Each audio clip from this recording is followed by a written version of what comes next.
Este, y nunca más, y después cursamos todos los seminarios juntos, la carrera juntas.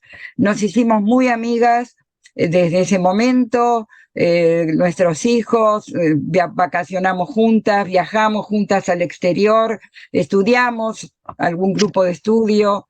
Y bueno, fue mi gran amiga. La verdad que yo lamento la pérdida. Sufrimos mucho mientras duró todo el periodo de ella de lucha por la vida. Este, y el apostar a la vida es un modelo. Cuando cumplió años el último, el 30 de junio, ella nos invitaba a sus amigas, nos mandaba una invitación, nos ponía, y todos íbamos, porque era amar la vida, ¿no? Era apostar a la vida. Estaba muy, en ese momento ya estaba muy mal, pobrecita, se venía mal, pero bueno, fuimos, celebramos, brindamos, apagamos la velita, ella siempre transmitía confianza y bueno, y seguir en la vida. Vino de muy chica a la Argentina, escapando de la persecución a los judíos que se hacía allá donde ella nació, en Melilla, y bueno, tuvo que aprender a hablar español como pudo, pero salió adelante muy bien.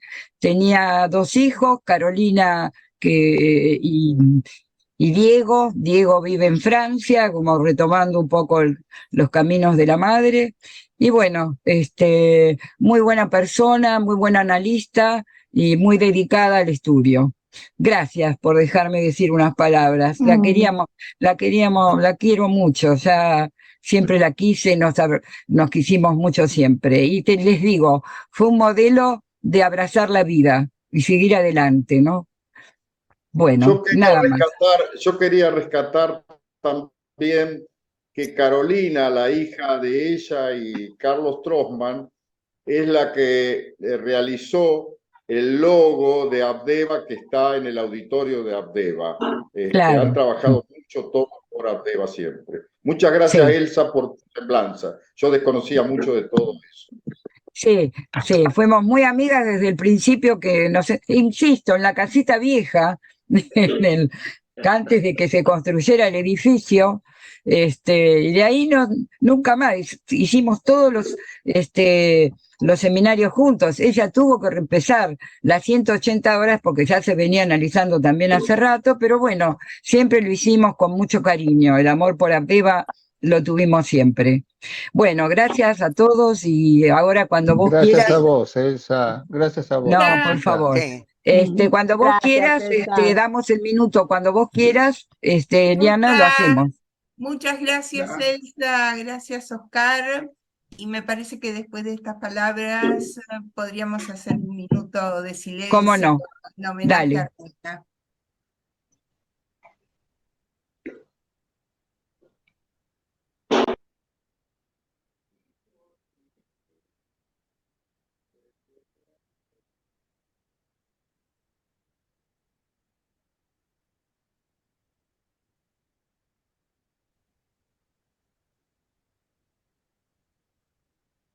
Bueno, Sí. ahora, después de este minuto de silencio, vamos a dar comienzo al Ateneo de hoy. El Ateneo en donde el doctor Mariano Rupertus nos va a hablar de su trabajo sobre los pioneros en el psicoanálisis y un poco también del proyecto de historización de Abdeva que está llevando a cabo. Mariano Rupertus es psicoanalista de la Sociedad Chilena de Psicoanálisis y de Abdeva. Es historiador, es doctor en psicología y doctor en historia. Es profesor investigador de la Universidad Andrés Bello y director del Instituto de Formación en Psicoanálisis de la Sociedad Chilena de Psicoanálisis. Así que bueno, bienvenido Mariano, te doy la palabra. Muchas gracias, Eliana. Colegas, muchas gracias. Un saludo grande desde este lado de la cordillera, desde Santiago de Chile, en esta fría mañana. Me siento muy complacido de tener este espacio con ustedes hasta un día martes, imagínense, en la mitad de la mañana tener un público con quien compartir algunas ideas sobre la historia del psicoanálisis. Voy a intentar compartir pantalla porque he preparado un PowerPoint para poder ir guiándome y mostrarle a ustedes las reflexiones que quiero con ustedes ofrecer. Me van contando si se ve. Sí, Sí. se ve perfecto. Me voy a ir a negro, Bárbaro, me voy a ir a negro 2 segundos porque voy a dejarlo como presentación principal. No, lo dejo ahí para que bárbaro. ¿sí? Porque no. Bueno, quiero con ustedes partir planteando que hablar de los pioneros va a ser una excusa eh, para poder mostrar una reflexión de carácter más historiográfico de lo que yo juzgo son los elementos más comunes de mirar el pasado en el psicoanálisis, ¿ya? Por parte de nosotros los psicoanalistas. Ha habido mucha producción, yo creo que ustedes lo saben bien, no tengo que recordar eso, que Freud en sí mismo es un episodio cultural en sí mismo. La historia del psicoanálisis no solamente coincide con la historia de Freud, ¿no? Pero Freud diríamos que es uno de los personajes culturales más biografiados de la historia, diría yo. O sea, yo creo que es uno de los personajes que ha tenido más preocupación histórica por el impacto cultural que tuvieron sus ideas y que tienen todavía. De hecho, son aquellos personajes que son biografiados inclusive antes de morir, ¿no? Ustedes saben que las primeras producciones biográficas sobre Freud comenzaron muy rápidamente en los años 20, quedándole bastantes años más de vida, pero eso ya significaba que el remesón cultural de la introducción del psicoanálisis, que era la creación de Freud, generó una necesidad de revisar el pasado de la cultura occidental gracias a la influencia del psicoanálisis. Lo que hoy día quiero presentar con ustedes es producto de una reflexión que vengo sosteniendo hace varios años y que la pude presentar en el Congreso de la IPA cuando este Ateneo estaba programado antes del Congreso, ¿no? O sea, ¿se acuerdan que por motivos personales tuve que suspender y ahora este Ateneo es post-Congreso de la IPA? Entonces tiene un desfasaje de lo que era primicia, ahora ya no es tan primicia, ¿no? Pero decirle a ustedes justamente que el pionerismo, yo lo considero que es una estrategia historiográfica propia del psicoanálisis, que por una parte hace justicia a un costado que estamos más disponibles a pensar, pero no le hace tanta justicia a la naturaleza misma del psicoanálisis como objeto histórico en el pasado.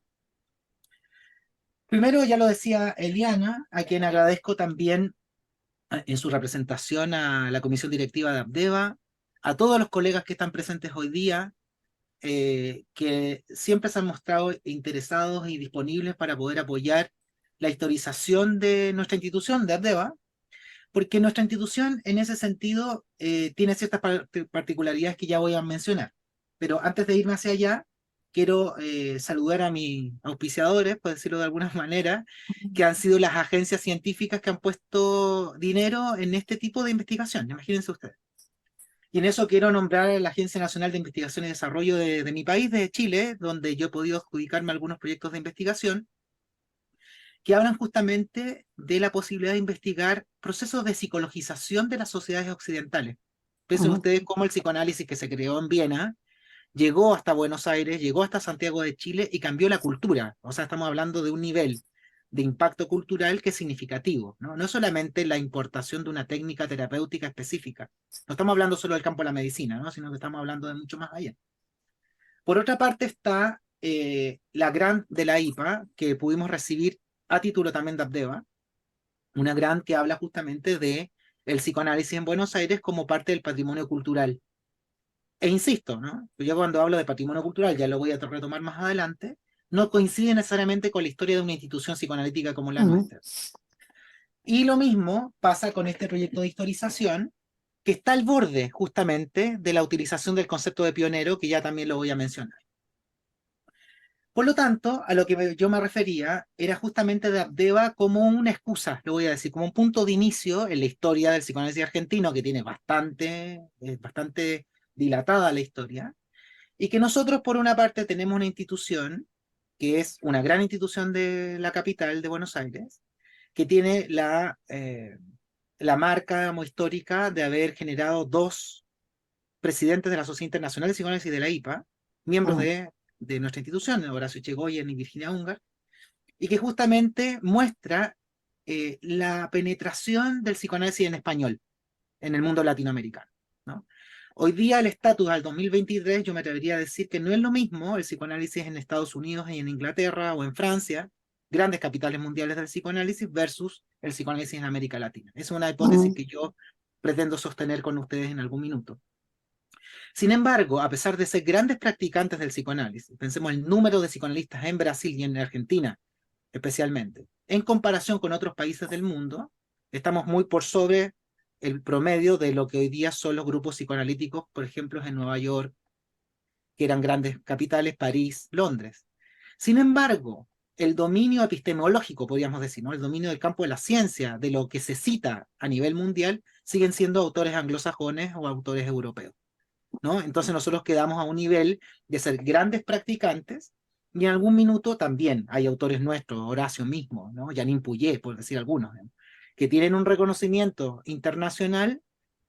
Enrique Pichón Rivière, podríamos agregar a esa lista. Ignacio Mate Blanco, en el caso chileno, pero que sean grandes referentes en el mundo psicoanalítico internacional, eso todavía está por decirse, ¿no? Está como noticia en desarrollo. Ya en el caso de Abdeva, este proceso de historización que hemos tenido nos llevó a lo que ustedes conocen, las entrevistas que están disponibles en el website de YouTube de Abdeva, donde tenemos también nuestros propios pioneros, podríamos decirlo, ¿no? Le queríamos llamar fundadores, quedaron como pioneros igual. Esa tensión fue bastante interesante dentro del mismo grupo de investigadores que nosotros organizamos, gente que pudimos, y por ahí yo vi a Mirta, que está ahí conectada, que también yo tengo siempre palabras de agradecimiento, que nos acompañó en el proceso de historización, asesorándonos ellas como historiadora, Mirta Roboski, que está por ahí, así que le mando un abrazo muy grande y mucho cariño para ella también por todo el soporte también metodológico, técnico que ella nos entregó para poder justamente desatendernos de una tendencia que habla de historias internistas del psicoanálisis, es decir, historias solo de instituciones, pacientes, supervisiones, fundaciones de instituciones, de asociaciones, digamos, y poder mostrar un scope mucho mayor. Bueno, mi participación en la historia del psicoanálisis ya tiene cierto tiempo, ¿no? Ustedes ya también lo saben, yo ya llevo van a ser entrando ya mi 4º año como miembro de Abdeva. He podido producir algunos libros como son Freud y los chilenos, en el caso del psicoanálisis nacional de mi país, estimado doctor Freud, con el historiador Mariano Plotkin de Buenos Aires, que publicamos una historia cultural del psicoanálisis en América Latina, y el último libro que acabo de publicar también, que se llama De manicomios e instituciones psiquiátricas, experiencias de Iberoamérica, que es una historia de los manicomios de América Latina, ¿no? Entonces uno puede decir, bueno, ¿qué tiene que ver todo esto con el psicoanálisis o la historia de los psicoanalistas? Se cuenta que si uno abre el marco general, todas estas instituciones psiquiátricas o del mundo PSI, la Fundación de Escuelas de Psicología en los años 40, pusieron al psicoanálisis dentro de las materias de circulación en la formación de psicólogos o de psiquiatras. Hubieron grandes discusiones sobre los paradigmas, por ejemplo, más deterministas, más ambientales, más ligados a políticas en nuestros países sobre la prevención de la enfermedad mental, ¿no? Pensemos en la introducción de la higiene mental como un movimiento tan internacional como el mismo psicoanálisis, nos dan la oportunidad de poder entender que el éxito que ha tenido este grupo de ideas como es el psicoanálisis en nuestro continente tiene directa relación con la vida misma del continente, ¿no? Es indistinguible la historia del desarrollo latinoamericano, de las guerras de la independencia, me atrevería a decir, la fundación del Estado moderno, tanto en Argentina, en Brasil, pensemos, no sé, los gobiernos de Vargas, el porfiriato en México, ¿verdad? La fundación del Estado moderno en Chile, la separación de la iglesia, el papel de la masonería, tuvieron al psicoanálisis como una bandera bastante interesante, que muchas veces los psicoanalistas estamos lejos de eso, de poder comprenderlo en su magnitud. Por lo tanto, tengo algunas ideas previas que quiero compartir con ustedes. Primero, me atrevería a decir, con mucho respeto, de que las relaciones que los psicoanalistas, ¿no? Pensado como un grupo gremial, ¿no? Los psicoanalistas que estamos asociados en instituciones, asociaciones internacionales, no es lo mismo que la historia del psicoanálisis en general, pero que tenemos algunas relaciones tensas con el pasado, tenemos algunos problemas poder pensar el pasado de nuestra disciplina. Porque estas conceptualizaciones sobre el pasado muchas veces lo reducen a una dimensión institucional, y por lo tanto es una dimensión unidimensional, digamos, para decirlo así, no valga la redundancia. Entonces existen unas formas bastante regulares, si uno mira el pasado de cómo se historiza el psicoanálisis, que es interesante de pensarla. Y esta historización está en base a cierta estrategia que también está enraizada en la historia misma del psicoanálisis. O sea, ya ha habido bastantes historiadores que han tomado noticia de cómo el mismo Freud se atrevió a hacer historia del psicoanálisis. Ustedes saben que uno de los primeros grandes textos de historia del psicoanálisis fue escrito por Freud en el año 1914, ¿no? Que se llama sobre la historia del movimiento psicoanalítico, ¿no? Que es una contribución personal Mariano, te que él hace. perdimos, ¿eh? Te ¿Perdón? perdimos. Te perdimos. Ah, estoy acá. ¿Se escucha? Hubo un momento en que te perdimos. Ah, bueno, me vas contando si yo lo quieres. escucho todo el tiempo bien, ¿eh? Ah, ok. Si yo, Ok, si sí. yo también, si yo también, Yo también lo Gracias. escucho, se perdió la pantalla un segundito, pero se lo escuché todo el tiempo. yo Bueno, lo acá escucho estoy. perfectamente, ¿eh? Si me fui a negro, me van contando. Gracias, colega. Lo que iba a decir es que existen formas de conceptualizar la historia del psicoanálisis, el pasado del psicoanálisis, y me quedaba en Freud, ¿no? Freud mismo, para muchos historiadores, especialmente, bueno, norteamericanos, que han atendido a esto, hizo indistinguible el nacimiento del psicoanálisis con la historia misma de Freud, ¿no? La historia de su persona, su experiencia, su autoanálisis, y eso ha sido una de las fuentes más centrales de la historia del psicoanálisis. Y el concepto del pionero aparece como un elemento importante dentro de esa misma estrategia historiográfica que Freud mismo se encargó de impulsar. Avanzo un poco más. Como alternativa a todo esto, que es lo que yo también quiero presentarles a ustedes, tiene que ver con la alternativa a la historia del psicoanálisis institucional, pero también la historia de la cultura o la historia del psicoanálisis desde la óptica de la historia cultural y la historia social, ¿no? Y miren ustedes este libro bien interesante de María Pierri que se llama Ocultismo y el origen del psicoanálisis. Uno puede decir, bueno, ¿qué relaciones hay entre el ocultismo y la historia del psicoanálisis? Que podría uno pensar que no hay ninguna relación cuando hay muchísimas relaciones. Si ustedes vieron esa pésima serie que hubo en Netflix hace poco tiempo atrás, no sé si se acuerdan de Freud, que se llama Freud, y uno iba con la esperanza de encontrarse con algo más documental, qué sé yo, y en medio de la historia aparece una medium, ¿verdad? En Viena, y uno dice, bueno, ¿qué tiene que ver una medium? Y después uno toma atención a escritos como Psicoanálisis y Telepatía. ¿Se acuerdan del texto Psicoanálisis y Telepatía? Y todos los coqueteos que tuvo Jung al comienzo de la historia del psicoanálisis con el ocultismo, ¿verdad? Y con todo el movimiento más espiritualista, uno se da cuenta que eran campos que estaban mucho más cercanos que distantes. Si Freud se vio obligado a escribir un texto que se llama Psicoanálisis y Telepatía, no es que había una distinción tan clara. Y en varios circuitos de nuestros países, estoy diciendo Santiago de Chile, a finales del siglo XIX, la élite, la burguesía, tenía sesiones de espiritismo tupido y parejo, ¿no? Y sustituir las prácticas de la tabla Ouija por ir al psicoanalista es una mutación bastante interesante dentro del campo cultural, ¿no? O sea, lo que corre como psiquiatría y somática, que muchas veces donde se escucha la historia del psicoanálisis como su nacimiento, y al mismo tiempo la versión más psicológica de la enfermedad mental, es una vertiente, dentro de otras, donde el psicoanálisis participa de una discusión cultural, de la historia de la cultura y de la historia de las ideas. Y eso hace que el abanico, si ustedes lo piensan así, se multiplica mucho más para poder entender el pasado del psicoanálisis. ¿Cuál es la tesis fundamental de un historiador? Es que el pasado sirve para entender el presente, ¿verdad? Problemas del pasado sirven para poder comprender, por ejemplo, el comportamiento del psicoanálisis hoy día en nuestros países, y cómo ese devenir hace que nosotros nos podamos preguntar cuán lejos están algunos problemas que hoy día nos pensamos, ¿no? Y yo quiero con ustedes sostener, por ahí se mete un ruidito, no sé si lo escuchan, ¿no? Hay como un rebote. Sí, de Maldonado. Hola. Gracias. Quiero sostener con ustedes la hipótesis que el psicoanálisis es un objeto privilegiado para entender el pasado de nuestras sociedades. Si yo investigo el psicoanálisis, necesariamente voy a aprender más cosas que el psicoanálisis. Si yo estudio, por ejemplo, el psicoanálisis en Chile, yo he aprendido la historia de la infancia, la historia del crimen, la historia de la medicina, la historia de los medios de difusión de masas, por ejemplo. ¿Por qué? Porque el psicoanálisis participó rápidamente y tempranamente en nuestros países, más allá de 1943, estoy pensando en la fundación de APA, por ejemplo, ¿no? Esa es una dimensión, pero rápidamente José Ingenieros discutió sobre el psicoanálisis, se habló sobre la criminología, se discutió sobre las ideas del Lombroso, por ejemplo, sobre el criminal nato.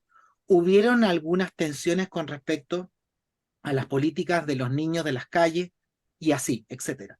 Por lo tanto, el privilegio de hacer historia del psicoanálisis me permite entender la historia de mi país, ¿no? O la historia de nuestros países, ¿no?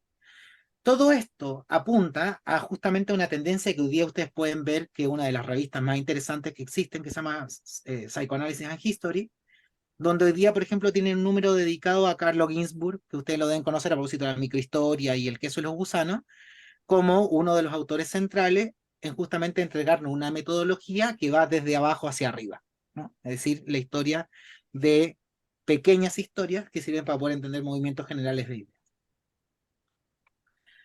Entonces, ya el psicoanálisis se va alejando solamente de la historia nuestra, ¿no? De la historia de los psicoanalistas, y se empieza a acercar a la historia de las mentalidades, y a la historia de las sociedades en América Latina y en el mundo.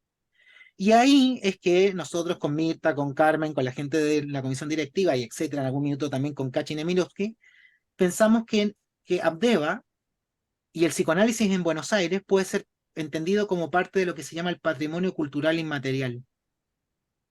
Imagínense, yo vivo en una ciudad que está a 2 horas en avión, pensemos que en algún minuto eran muchísimas horas en auto, ¿no?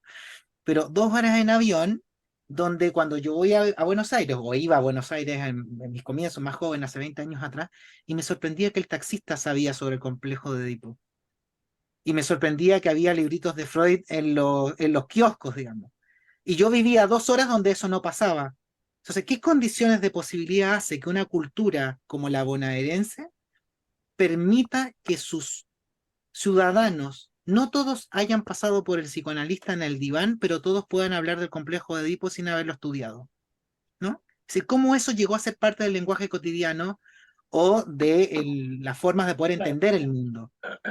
Y de ahí que cuando nosotros presentamos, ¿se acuerdan ustedes del proyecto de patrimonio cultural, que es el proyecto de mecenazgo? Pudimos ganar ese proyecto porque los jueces del proyecto dijeron, evidentemente, que el psicoanálisis es parte de la cultura de Buenos Aires y no necesariamente la historia de los psicoanalistas, ¿no? Entonces, todo eso es muy interesante y es muy local, digamos, también. No creo que hoy día exista otra ciudad en el mundo donde esto sea así otra vez. París ya pasó Nueva York, ya pasó Londres, digamos. Hoy día en Londres los psicoanalistas no tienen un rol muy importante en la salud pública o en el mundo mediático. En los años 60 en Francia fue muy notable. Hoy día los lacanianos, por ejemplo, son un reducto mucho más pequeño, y en Nueva York, ¿para qué decir?, donde eso ya no es tan así.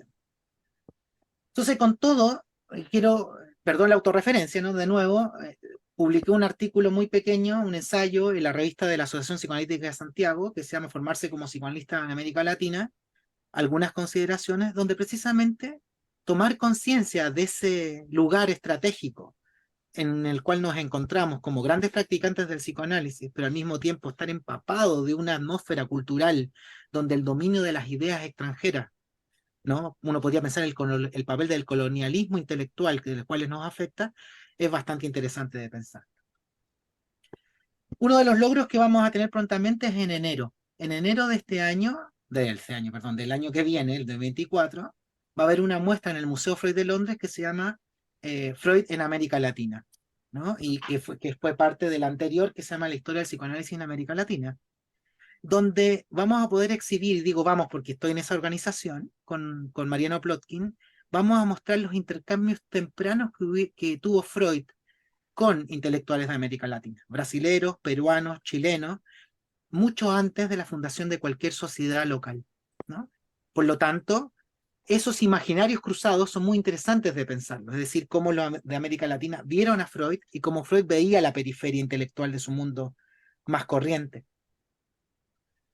Así,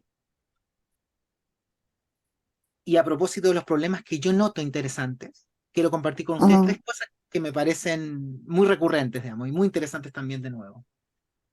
Yo puedo detectar, y la experiencia me va mostrando, que existen tres formas que se han ido, o tres maneras de pensar la historia del psicoanálisis, o de posicionarnos temporalmente, que son recurrentes. Si ustedes ven, por ejemplo, el primero que se llama Psicoanálisis Hoy, y se dan el tiempo de mirar, por ejemplo, afiches, libros y publicaciones en los últimos 6 meses, en las redes sociales de las distintas instituciones psicoanalíticas de América Latina, Norteamérica y Europa, la palabra hoy siempre está presente. No sé si ustedes han visto la histeria hoy, el psicoanalista trabaja hoy, y eso tiene sustitutos, como el psicoanálisis contemporáneo, psicoanálisis de la actualidad, ¿no? Y así. Y es muy interesante que eso, no existe una guía directa, explícita, que nos diga cuando usted vaya a construir el título de un artículo o de un simposio, tienen que ponerle hoy. Pero todo el mundo usa el hoy, ¿no? Y eso habla del posicionamiento temporal que tenemos los psicoanalistas, ¿no? Hoy en comparación con qué, uno podría decir implícitamente. Porque yo no sé si existen, no me he preocupado de eso, pero no sé, congresos de ingeniería que se llama La Fuerza Hoy, o se llama, qué sé yo, no sé, no pasa eso, solo se llama La Fuerza, o se llama el trabajo psicoanalítico. Pero si hay que poner hoy es porque eso habla implícitamente del posicionamiento temporal, que yo sospecho que tiene que ver con hoy en comparación con el pasado. Otro punto interesante también con el tiempo que se ha ido moviendo más es quién es psicoanalista y quién no. ¿Se acuerdan que también muchas luchas fratricidas sobre quién es verdaderamente psicoanalista y quién no? Y eso en el tiempo ha tenido también cierta preponderancia. Y finalmente quiero con ustedes tomar atención de también, desde el inicio del siglo XX, el universalismo o el internacionalismo en el psicoanálisis, que también desde muy tempranamente se tensionó. O sea, ¿el Edipo es universal o no? ¿Verdad? Y si practicamos psicoanálisis en Francia, ¿es lo mismo que practicarlo en América Latina? ¿Es lo mismo una sesión en Río de Janeiro o en París o en Nueva York? O sea, esas tensiones son muy interesantes porque nos llamamos psicoanálisis en todas partes del mundo. O sea, el Congreso de la IPA solo es posible en la medida que compartamos el significante psicoanálisis. Pero cuando empezamos a tomar noticias si hacemos lo mismo o no, esa es otra cuestión muy valiosa. Miren, bueno, acá hay unos ejemplos de esto que va a pasarnos el domingo, el sábado que viene, en una de las asociaciones locales acá en Chile, que se llama El Psicoanalista Trabajando Hoy.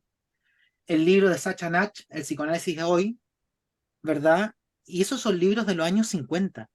Y ya se llamaba El Psicoanálisis Hoy. Entonces, hoy tuve la posibilidad de revisar PepWeb. No sé si conocen PepWeb, que es una de los repositorios más grandes que existen sobre artículos sobre psicoanálisis, y puse Psicoanálisis Hoy. Después puse Psychoanalysis Today y los de derivados, ¿no? Contemporary Psychoanalysis, and Psychoanalysis Today, etc. Y me encontré que la fórmula Psicoanálisis Hoy apareció en el año 1938. O sea, las primeras veces donde se puso el título Psicoanálisis Hoy fue antes de que Freud se muriera. Y después de eso no ha renunciado más Psicoanálisis Hoy, ¿no? Psicoanálisis Hoy en los 40, 50, 60, 70, 80 y así hasta el día de hoy. Miren, esto hasta hace poquito, digamos, un encuentro en Bogotá, lo suficientemente bueno hoy, y después Identidad, Narcisismo y el amor de las adolescencias actuales. Ese también es otro derivado del psicoanálisis hoy. Y este libro, El psicoanálisis y el pensamiento contemporáneo, de Winnicott, Bowlby, ¿verdad? Joan Rivière. Se cuenta que ese hoy de ese momento se usa también hoy al 2023. Eso me parece bastante interesante y problemático. Paso a lo segundo, universalismo versus internacionalismo, ¿no? La sociedad se llama Sociedad Internacional de Psicoanálisis, Asociación Internacional. Esto lo pude presentar también a título de Abdeva en el congreso que se llamó nuestra Our Beautiful Struggle en Nueva York en este año, en abril, y pude presentar justamente este artículo que se llama Universal and International Psychoanalysis, Historical Reflection of the Expansion of Freudianism since the beginning of the 20th century, el caso latinoamericano. ¿Y a qué me refiero con la tensión universal particular? Miren ustedes esta cita que rescaté gracias a mi amiga Laura Katz, que la deben ubicar ustedes de APA, que es el saludo que Ernest Jones le hizo a los colegas de la India cuando fundaron su revista, ¿no? Y voy a leer la cita de Ernest Jones, ¿no? Saludo la aparición de la nueva revista de la Sociedad Psicoanalítica India, Samimska, que significa análisis. Las revistas son el alma de la ciencia. A través de ellas, el conocimiento circula mejor que por otros medios, y lo que es mejor, sus efectos permanecen grabados y sus recursos se pueden obtener posteriormente.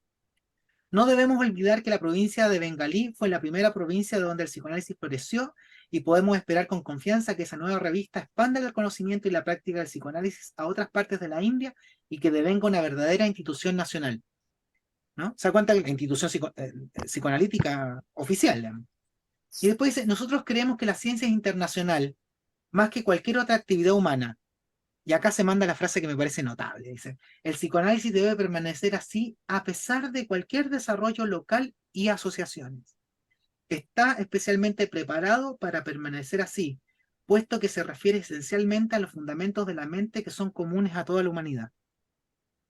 O sea, le dice a los indios, los felicito por su revista, está lindo lo que están haciendo, pero esto es internacional, es universal. Yo diría que esto que fue en los años 20, hoy día es muy difícil de seguir sosteniendo, ¿no? O sea, las luchas con la antropología han sido históricas, ¿no? Desde no sé, Malinowski en adelante, se habló justamente de las pretensiones universales del psicoanálisis. Y hoy día, como tendencia, estamos hablando de transculturalidad, ¿no? Cada vez más hay estudios históricos transculturales, trabajos transculturales, y quiero dar dos ejemplos. Uno de estos lo vivimos en la IPA, en el Congreso de Cartagena, que fue una mesa muy interesante, que también participó nuestra colega y amiga Silvia Weinbuch, que se llamó Grupo de Discusión, lo transcultural, experiencias clínicas en los mundos tangenciales, donde los colegas discutieron qué es hacer psicoanálisis a distancia con gente de China, ¿no? Cómo poder comprender ese intercambio cultural y ser terapeuta de alguien en China, ¿no? Necesariamente necesitamos la mirada transcultural. Y hace 2 semanas en Santiago generamos un encuentro que se llamó Historias Transcultural de la Psicoterapia, donde nos juntamos acá en Santiago con distintos colegas del mundo a comparar la historia de la llegada de la psicoterapia como régimen terapéutico y las particularidades asociadas a movimientos de la guerra o movimientos violentos alrededor del mundo, ¿no? Es decir, que la historia se da cuenta que los científicos están envueltos por lo cultural, inevitablemente. Y lo que va a ser la construcción de objetos, lo podríamos ver en el psicoanálisis de 1920, cómo fue con la introducción de la pulsión de muerte, cómo separarla de la aparición de la segunda, de la posguerra mundial, cómo separarla justamente de la discusión sobre la muerte de la hija por la gripe española, no sé, no todo eso está totalmente vinculado. Segunda cosa, miren esto, ejemplo de revista, ¿no? Y ahí tenemos el primer número de la revista de APA, del año 43, y tenemos el último número de la revista nuestra, de Abdeva, ¿no? Yo por ahí también vi a Chaini, yo soy parte del comité editorial de la revista de Abdeva, muy interesante tener en cuenta esto.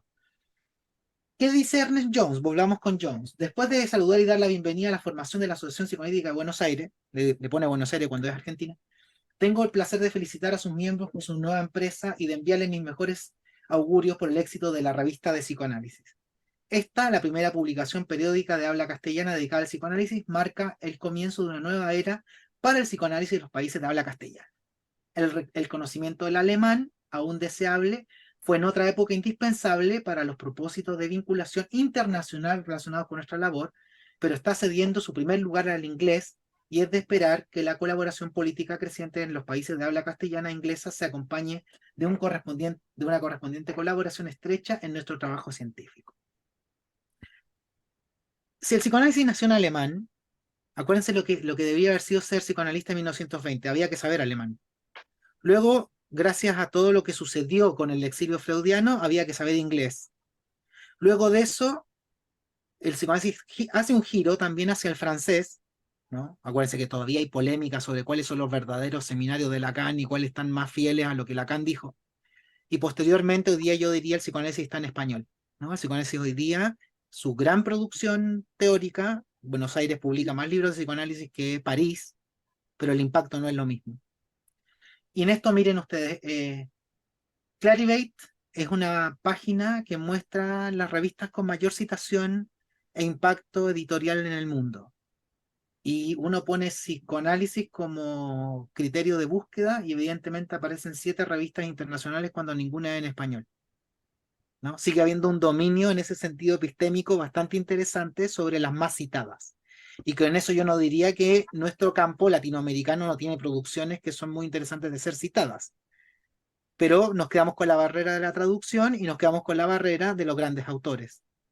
Nuestra formación psicoanalítica está en base a autores, no en base a problemas. Por eso tenemos bases winnicottianas, kleinianas, freudianas, lacanianas, ¿no? Y justamente tengo yo esa idea, salvo algunas escuelas como en Chicago, qué sé yo, algunos otros lugares en Europa. Yo no sé si ellos tienen los cursos de escuela francesa. Seguro que ellos tienen cursos que se llaman solo psicoanálisis. Y nosotros tenemos cursos de formación que se llaman escuela francesa, escuela inglesa.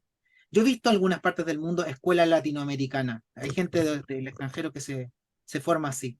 Pero ellos solo deben tener cursos de psicoanálisis, nada más. Bueno, vamos a los pioneros después de ese largo preámbulo. Les pido disculpas si me he dilatado demasiado. Esto yo lo pude publicar el año 21 en una revista brasilera que se llama Revista Latinoamericana de Psicopatología Fundamental. Se llama Algunas reflexiones sobre el concepto de pionero como examen de una estrategia historiográfica.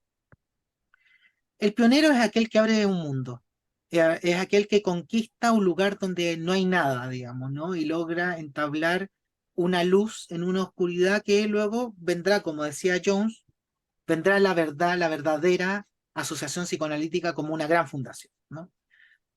Y tenemos el libro de David McCullough que se llama The Pioneers, ¿no? La historia heroica, ¿no? Hay algo muy ligado entre el heroísmo y el pionerismo.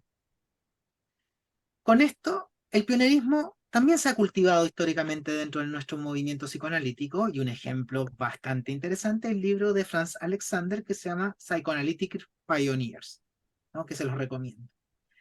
Y ahí ellos dicen que lo que es un pionero en psicoanálisis es una persona que, reconociendo la verdad de la importancia de las enseñanzas de Freud, dedicó su vida al avance y difusión de nuestro conocimiento a través de la investigación y la enseñanza del psicoanálisis, ¿no? Que es una vertiente. Esto es muy interesante porque justamente tiene que ver con el posicionamiento de la historia y de quiénes son los verdaderos psicoanalistas, quiénes son justamente aquellos que sean considerados pioneros pero que no lograron ser psicoanalistas finalmente. En el caso chileno tenemos uno muy interesante que compartimos historia con ustedes en Buenos Aires, que es Germán Greve. No sé si les suena, que era un chileno que en 1910 habló sobre Freud en Buenos Aires, a propósito del Congreso del Centenario. En 1910 hubo un gran congreso en Buenos Aires de médicos, y este chileno fue a hablar sobre psicoanálisis, uniendo para el público el psicoanálisis con Pierre Janet. Freud decía, Freud es lo mismo decir Freud que Pierre Janet, se parecen mucho. Y ha habido bastante análisis de decir por qué un chileno en Buenos Aires se ve obligado a decir Freud es lo mismo que Pierre Janet. Imagínense, en 1910 hubiéramos ido a Viena y nos entrevistamos con Freud y le decimos, ¿sabe qué, profesor? En Buenos Aires está diciendo que usted es lo mismo que Pierre Janet. Seguro que a Freud se le cae el pelo, digamos, ¿no? Y ahí uno entiende las estrategias de recepción donde Pierre Janet era mucho más famoso que Freud en Buenos Aires. O sea, la escuela francesa de psiquiatría era mucho más prestigiosa que Freud. Y ahí cualquier representante local debía hacer acomodaciones y presentaciones como las que hizo Greve. ¿Qué pasa con la historia, por lo tanto? La historia tiene un papel, y acá quiero rescatar, miren ustedes, el final conflictivo con Jung, y a propósito del texto 1914 de Freud. Este texto, el borrador, Freud se lo manda a Karl Abraham, y Karl Abraham le da una opinión a Freud, y le dice, paso a comentarle su manuscrito. Sobre la historia, ya le daré mi opinión, le dice Abraham. Lo he leído varias veces y cada vez aprecio más la importancia que tiene como arma. Después de reflexionar mucho, pienso asimismo que lo personal debería seguir todo igual. Con esto, uno entiende cómo el escrito también es un escrito político, el escrito de la historia, ¿no? Acuérdense que la polémica 1914, Jung había renunciado en 1913, en Londres se tuvo que volver a fundar la Sociedad Británica, porque primero se llama Sociedad de Londres, ¿se acordarán ustedes? Había mucho junguiano ahí, y Jones se vio obligado a refundar eso y ponerle Sociedad Británica de psicoanálisis, ¿no? Ya la londinense quedó atrás. Después dice Freud en este texto, siendo el propósito del presente trabajo, trazar la historia del movimiento psicoanalítico, no habrá que extrañar su carácter subjetivo ni la preponderancia en él de mi propia persona. El psicoanálisis es en efecto obra mía. ¿Ya?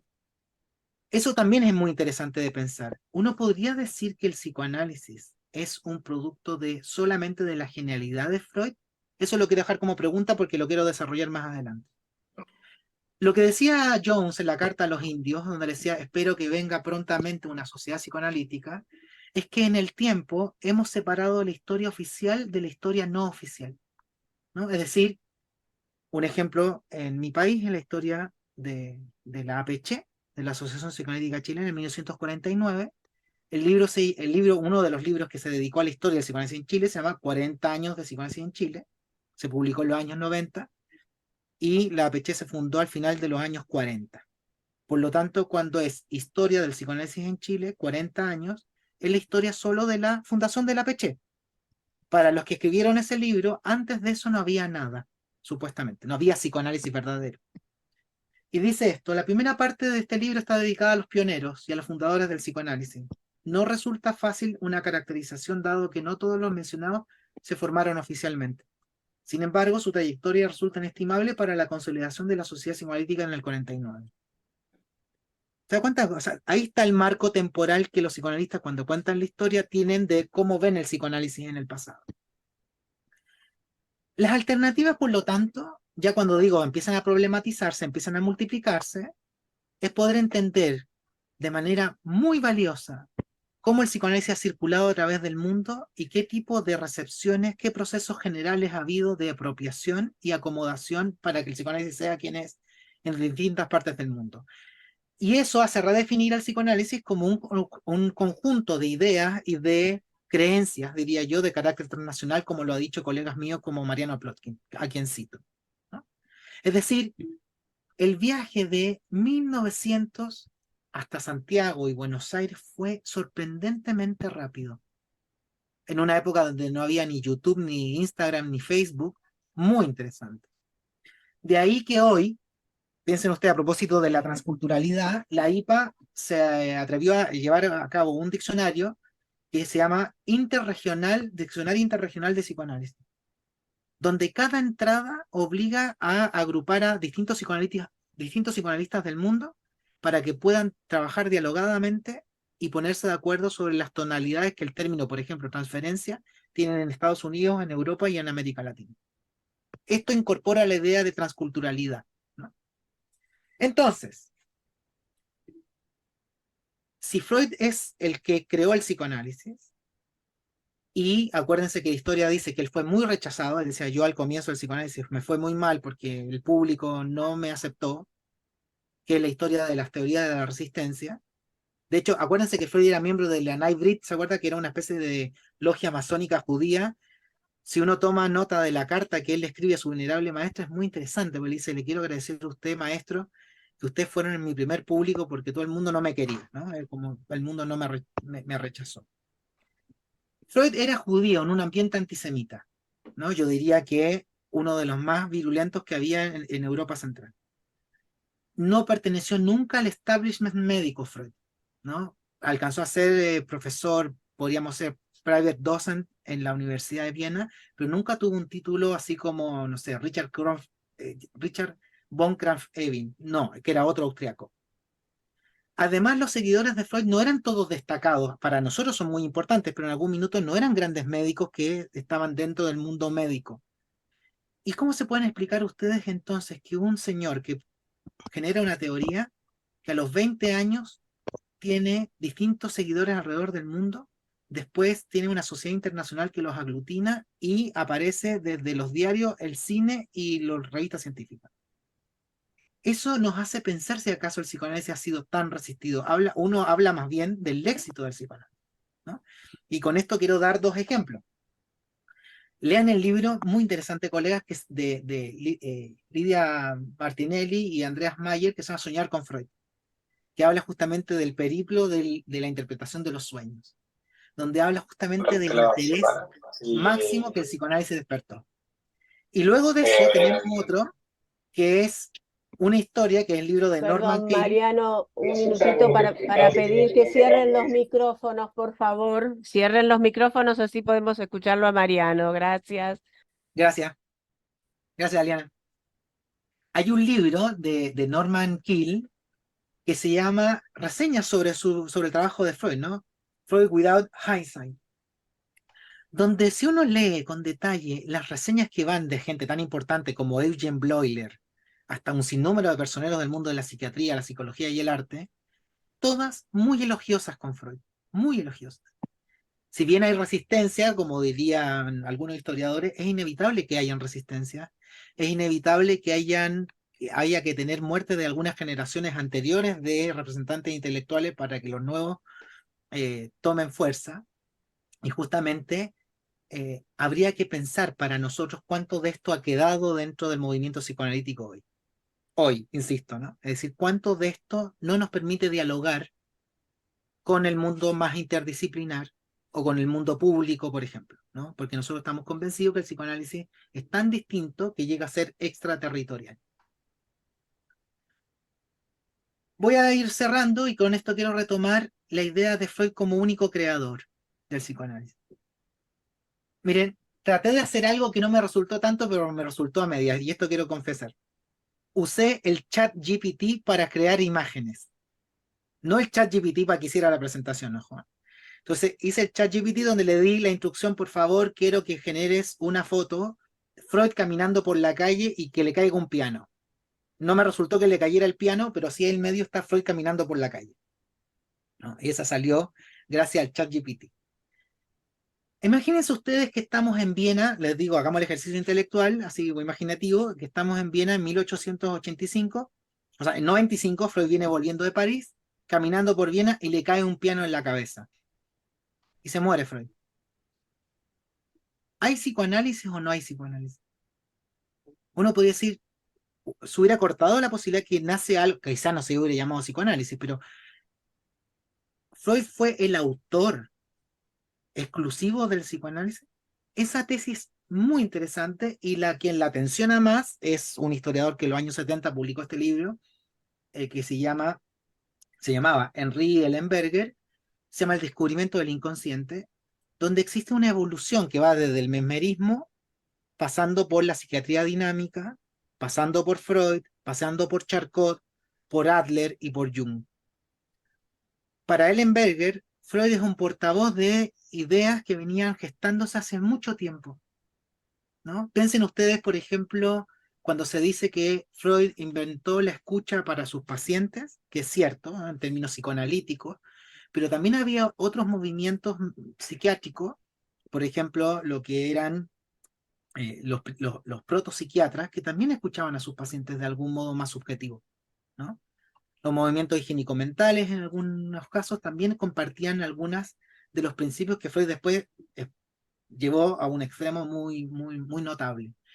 Pero con esto yo les quiero dejar esa inquietud. Si uno dice, bueno, si Freud se muere, ¿se termina la posibilidad de que haya algo como psicoanálisis? Yo diría, no, no lo creo. Y es verdad, por ejemplo, ustedes lo vieron en la historia alemana del psicoanálisis, con el advenimiento del nazismo, cómo hubo algo que ellos le siguieron llamando, no sé, no le llamaban psicoanálisis porque justamente expulsaron a todos los judíos de la sociedad alemana y nazificaron el psicoanálisis, pero el psicoanálisis siguió existiendo en ese lugar. Entonces, todas estas transformaciones justamente, se dan cuenta de una vertiente de ideas que van tomando personas para poder expresarlas, y es como reflotar esta vieja teoría de Michel Foucault de quién es un autor, finalmente. ¿El autor es una época que toma portavoces o el autor es la genialidad de alguien que se le ocurrió el nacimiento del psicoanálisis gracias a que él fue el inventor?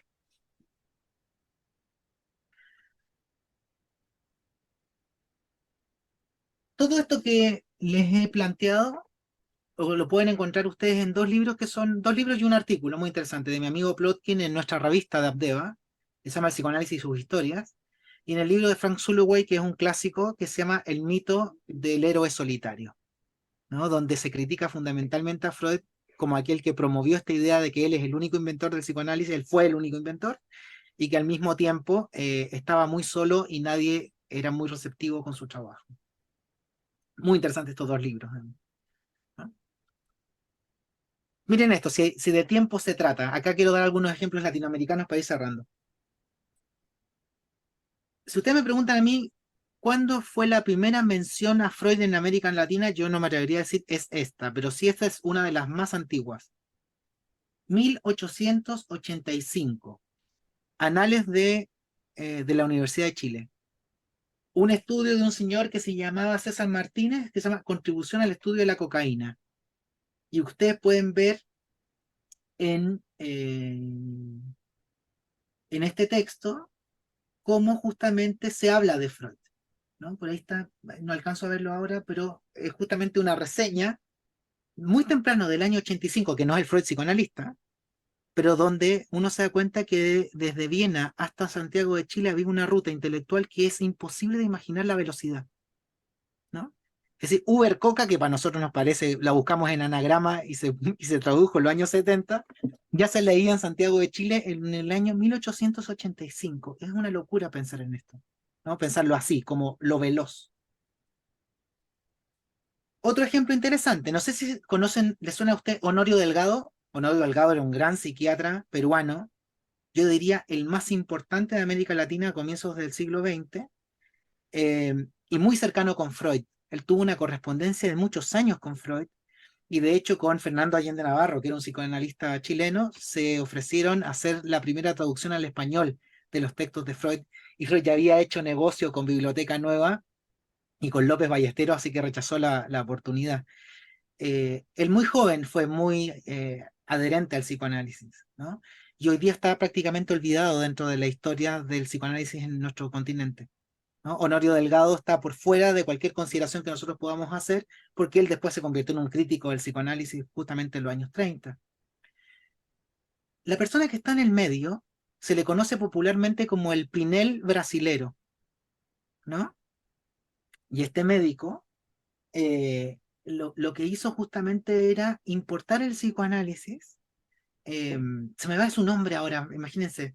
Bueno, pues ya me voy a acordar. Él era un médico de Juliano Bahía. Moreira. Gracias, Juliano Moreira, gracias. Muchas gracias, querido. Ay, ay, qué bueno verte, gracias. Bueno, Juliano era muy importante, digamos, ¿no? Este Pinel brasilero lo que hizo fue leer rápidamente a Freud a finales del siglo XIX. Él estuvo a cargo del hospicio de Alineo en Río de Janeiro.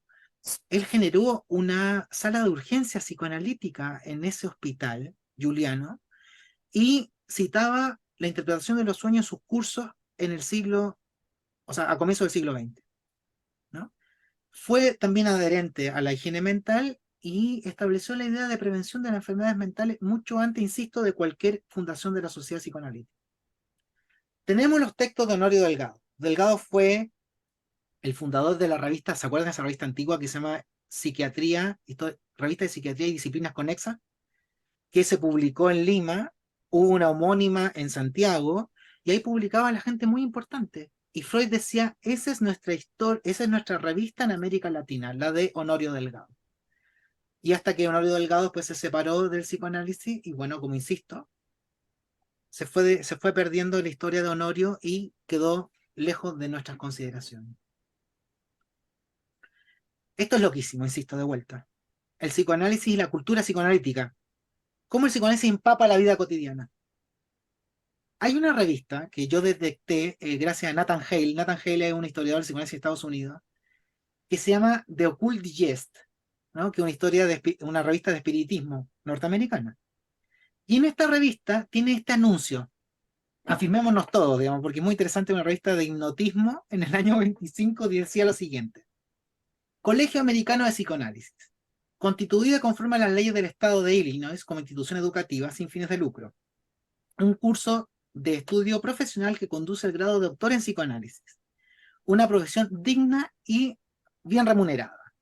Dice Colegio Americano de Psicoanálisis, 1925. Entonces, hoy día eso sería impensado para nosotros.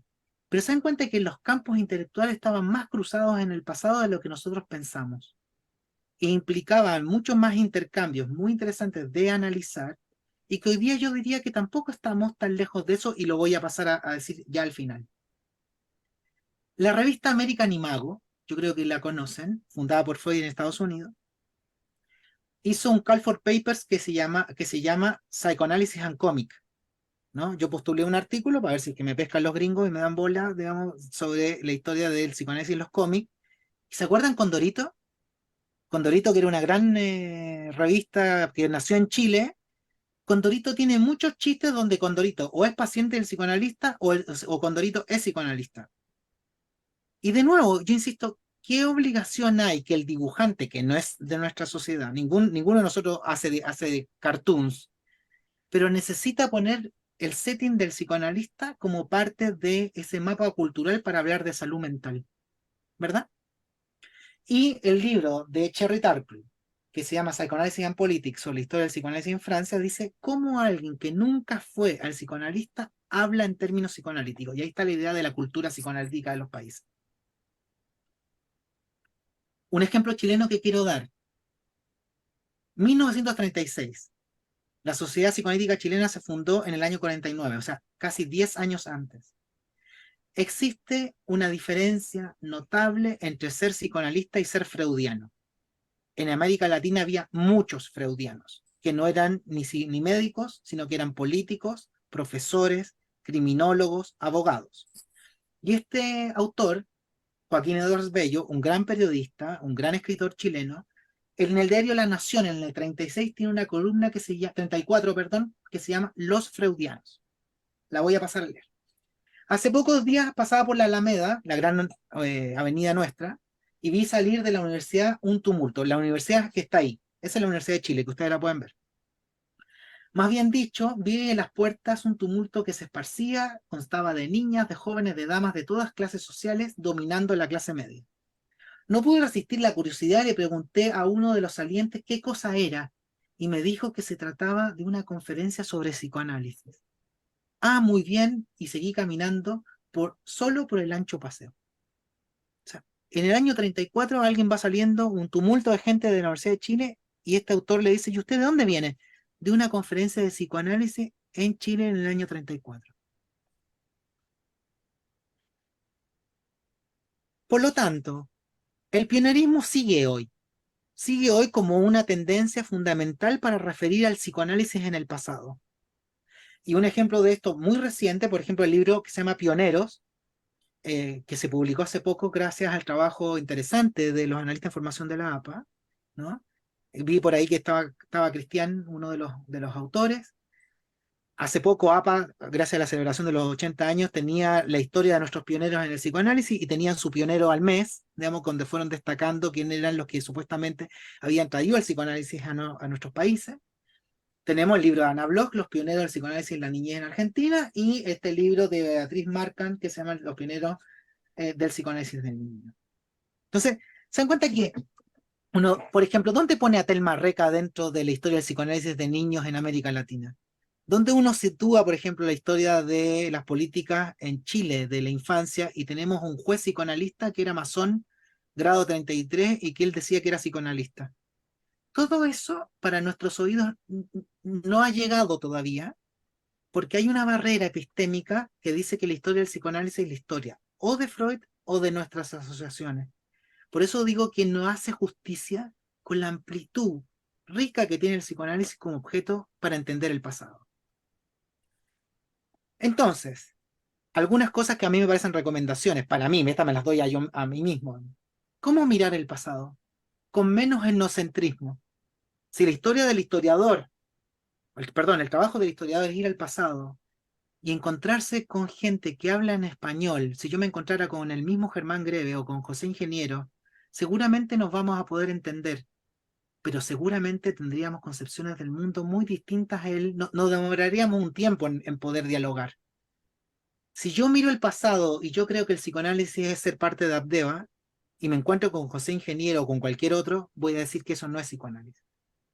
Distintamente, si voy como antropólogo y respeto lo que él entiende por psicoanálisis, es una posibilidad muy enriquecedora de saber ese comportamiento en el pasado y las interconexiones que el psicoanálisis ha tenido históricamente con distintos campos de la cultura.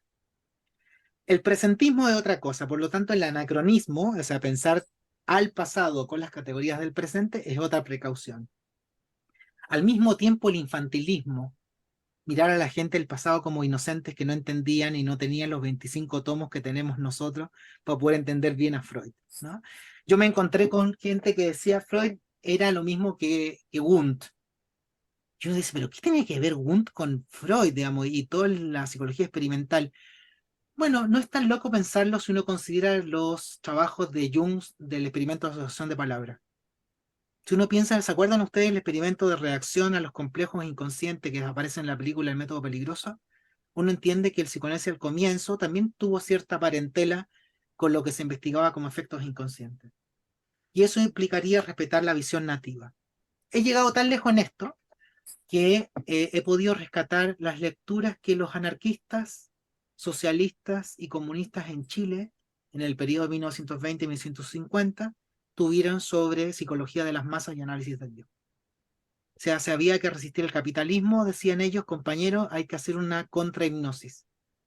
Y si el capitalismo te duerme y el fascista es una especie de gran hipnotista como el vampiro, acuérdense que el autor de Bram Stoker leía a Charcot, por eso puso que el vampiro era capaz de hipnotizarte y chuparte la sangre, era la gran metáfora para pensar al capitalismo. Entonces estas tendencias de izquierda decían hay que cultivarse con psicoanálisis de las masas y análisis del yo para poder resistirse al capitalismo. Y esas lecturas están plasmadas en los diarios obreros, ¿no? Entonces nosotros como psicoanalistas, ¿cómo poder entender el diario obrero como una fuente de historia del psicoanálisis? Bueno, se nos multiplican gracias a nuevas consideraciones de lo que es el pasado de nuestra disciplina. ¿Podemos escapar de Freud, así en el sentido epistémico? ¿Existen en nuestros institutos guías que señalen la obligación, comillas, de que nuestros programas de enseñanza consideren autores de América Latina? El interesantísimo trabajo de Gabriel Kuntz de nuestra institución. Y Graciela García dice, estamos citando a Freud mucho, poquito, nada, se los recomiendo, leerlo. Él hace una revisión muy interesante donde ve que gran porcentaje de los artículos que se reciben siguen solo citando a Freud. Termino con esto. Otra recomendación, existe un libro que se publicó el año pasado, que los autores son Piroshka Tsuri, Mariano Plotkin y Nicolás Viotti, todos de Buenos Aires, donde ellos revisan las culturas terapéuticas hoy en América Latina. Es decir, ¿el paciente psicoanalítico es solo un paciente psicoanalítico? Por ejemplo, en Brasil, ellos hicieron encuestas y entrevistas en profundidad con gente que consume psicoanálisis y que al mismo tiempo hace candomblé o va a la iglesia carismática, o que al mismo tiempo hicieron encuestas preguntándole a la gente cuántos de ellos consideran ir a un psicoanalista o a un psicoterapeuta, y mucha gente hoy día dice que no iría a un psicoanalista y a un psicoterapeuta, y que lo primero que todo en nuestra sociedad irían a la iglesia, a hablar con Dios, que da un alivio más directo y más rápido que muchos años de análisis. Entonces, en ese sentido, esto está hoy, digamos, y esa radiografía podría llegar a nosotros para insumarnos sobre cómo el psicoanálisis se proyecta a nivel cultural. Entonces, las redes que se llaman híbridas, ¿verdad? Significa que el psicoanálisis ya no es solamente un espacio limpio y puro, neutro, de diván, sofá, sino que tiene más matices, más mezclas, que el pionerismo en ese sentido, se dan cuenta que dice Freud, el tributo a esta historia institucional nada más, genera cierta mezquindad para entender el gran impacto cultural que el psicoanálisis ha tenido en nuestras sociedades y que nos da muchas posibilidades de poder comprenderlo mucho más problemáticamente. Eso, le agradezco mucho la atención dispensada, perdonen lo extenso, pero quería ir detalle a detalle con ustedes. Gracias. Voy a dejar de compartir pantalla. Muchas gracias, Mariano. Ahí estás recibiendo una cantidad de aplausos muy interesantes, sí. Sarita, Oscar, Ricardo Carlino, Gracias. Sergio. Gracias a todos. Muy interesante tu exposición, muy interesante esta complejización que vos haces del psicoanálisis en sí. Pero bueno, quiero darle un poco de participación al público. Por ahí hay alguien que resonó, que quiere preguntar, que quiere participar. Esperamos que levanten las manos. Sarita. A mí me resultó sumamente interesante y comparto muchas de las cosas que dijiste. Y te quería preguntar, hay un libro muy interesante que se llama Freud, Dora y Viena, que hace referencia justamente a que Freud fue un producto de la cultura. Viena en ese momento era el centro de la cultura del mundo.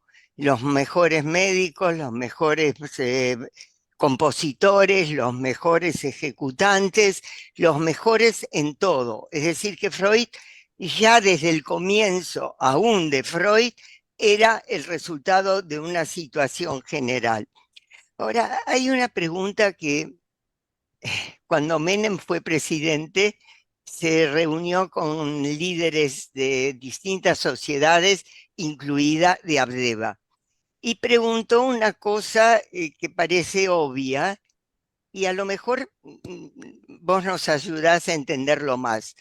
¿Por qué fue la Argentina la que acogió de una manera masivamente el psicoanálisis y los psicoanalistas que venían, e incluso transformó a muchos de los psiquiatras, Kraft en esa época y otros, en base a lo que traían de novedoso y de extraordinario? ¿Qué pensás vos que fueron las condiciones que atrajeron y permitieron ese desarrollo? También hubo un problema serio, muy serio en Brasil, donde se mandó a un analista didacta a formar gente que era un nazi declarado y que fue vivido como una reacción antisemita contra Freud y contra lo que Freud representaba. Pero eso no llegó a la Argentina. A la Argentina llegó la posibilidad de la recepción total y la difusión que dio lugar no solo al psicoanálisis. Mis primeros ingresos fue con Telma Reca. Telma Reca fue la primera persona que en el año 1936, yo aprendí en esa época, fue a Estados Unidos a estudiar psicología y tratamiento psicoterapéutico del niño. Ella vino muy entusiasmada con el psicoanálisis y lo fue perdiendo el entusiasmo a lo largo del tiempo. Tampoco entiendo bien qué pasó para que lo fuera perdiendo, pero fue un hito en el desarrollo de la psicoterapia en la Argentina. Pero me interesa saber a qué adjudicás vos la recepción argentina de ese movimiento, que estaba bastante lejos, más allá de José Ingenieros, que había estado en el veintitanto, y otros, pero no era cercano la idea de psicoanálisis. Muchas gracias, Sarita, me parece muy interesante la pregunta. Varias cosas. Es imposible pensar que la introducción y el éxito del psicoanálisis en la Argentina sea en una sola fase. Cuando decimos ingeniero, cuando decimos también Telma Récamo, son periodos de tiempo bastante distintos, porque el éxito, más como el boom del psicoanálisis a nivel cultural, diría yo, se empezó a plasmar más en los años 70, ¿no? Más que los años 40 o 50. Al comienzo del siglo hay una recepción temprana, porque a diferencia de lo que uno pensaba, yo también me pasó en Chile, uno pensaba que la gente de las intelectualidades psiquiátricas no leía este tipo de cosas, y como yo les mostré, desde Uber Coca en adelante había una recepción muy temprana, había un público muy receptivo en nuestro continente para poder leer a Freud. Pero Freud en su momento era un autor no tan importante en comparación con otros autores, ¿no? Eso es una cosa importante de saber, digamos, es decir, Ingeniero era más importante, Lombroso era más importante, Ferri era más importante para entender el crimen, y en los años 60 o 70 eso empieza a cambiar. Por otro lado, diría que eso es parte como de la movida cultural, y nuestros países siempre fueron receptivos en eso. El dominio francés que hubo en Argentina, en Buenos Aires y en Santiago de Chile es una distinción fundamental. Es decir, a comienzos de siglo ustedes saben que el psicoanálisis fue separado en la valoración era valorado como una técnica. La técnica de interpretar sueños, de la técnica de acceder a capas más profundas del inconsciente, era muy valorado, pero por otra parte, en términos teóricos, era bombardeado por el determinismo de la sexualidad. Es decir, para los franceses, acuérdense ustedes, si uno lee a Elisa Rudinesco, Rudinesco muestra que el psicoanálisis tuvo éxito en Francia, no por la medicina, sino que tuvo por el surrealista. Los surrealistas podían valorar el factor sexual de la teoría, pero los médicos decían que no, o sea, les parecía una teoría muy vulgar en comparación con el iluminismo francés, digamos, decir que algo era sexual, les parecía muy, muy rudimentario, y fue muy combatido en ese sentido. Y como los grandes psiquiatras que se formaron en América Latina se formaron en Francia, o sea, si uno lee, por ejemplo, Alejandro Dagfal, ¿se acuerdan ese libro que se llama Entre París y Buenos Aires? Donde Alejandro Dagfal muestra la gran influencia francesa, es que al comienzo el psicoanálisis era valorado como técnica, pero no como teoría. Ya, piensen ustedes, nuestra misma institución se funda en el año 76, 77, en ese periodo, un periodo de dictadura militar, digamos. Además, piensen ustedes que la gran teoría del éxito del psicoanálisis de los 70, 80, 90 tiene que ver con la posibilidad de tener una revolución interior. Ya no es la gran revolución política, como pasó en Chile, por ejemplo, donde Neruda quiso darle asilo político a Freud en Chile, ¿no? Neruda con los gobiernos radicales hicieron tratativas para que Freud se viniera y no lo lograron, digamos. Después vino la ley maldita que prohibió a los comunistas y Neruda tuvo que irse él al exilio. Y justamente Freud era leído en muchas partes, digamos, y eso fue generando algo que diría yo que se produce hasta hoy día, que es el psicoanálisis se convirtió en una práctica médica. Pasó en Estados Unidos con el macartismo. Todo gente como Otto Fenichel, por ejemplo, que era un gran marxista, se fue a Estados Unidos y el psicoanálisis fue reducido como práctica médica, y recordarán ustedes que en Buenos Aires, hasta los años 80, para ser parte de APA había que ser médico. Entonces, ¿cómo esa distancia entre que el fundador de nuestra disciplina dice los legos pueden hacer psicoanálisis y nosotros hasta los años 80 todavía solo pueden ser médicos? Eso tampoco se entiende, ¿no?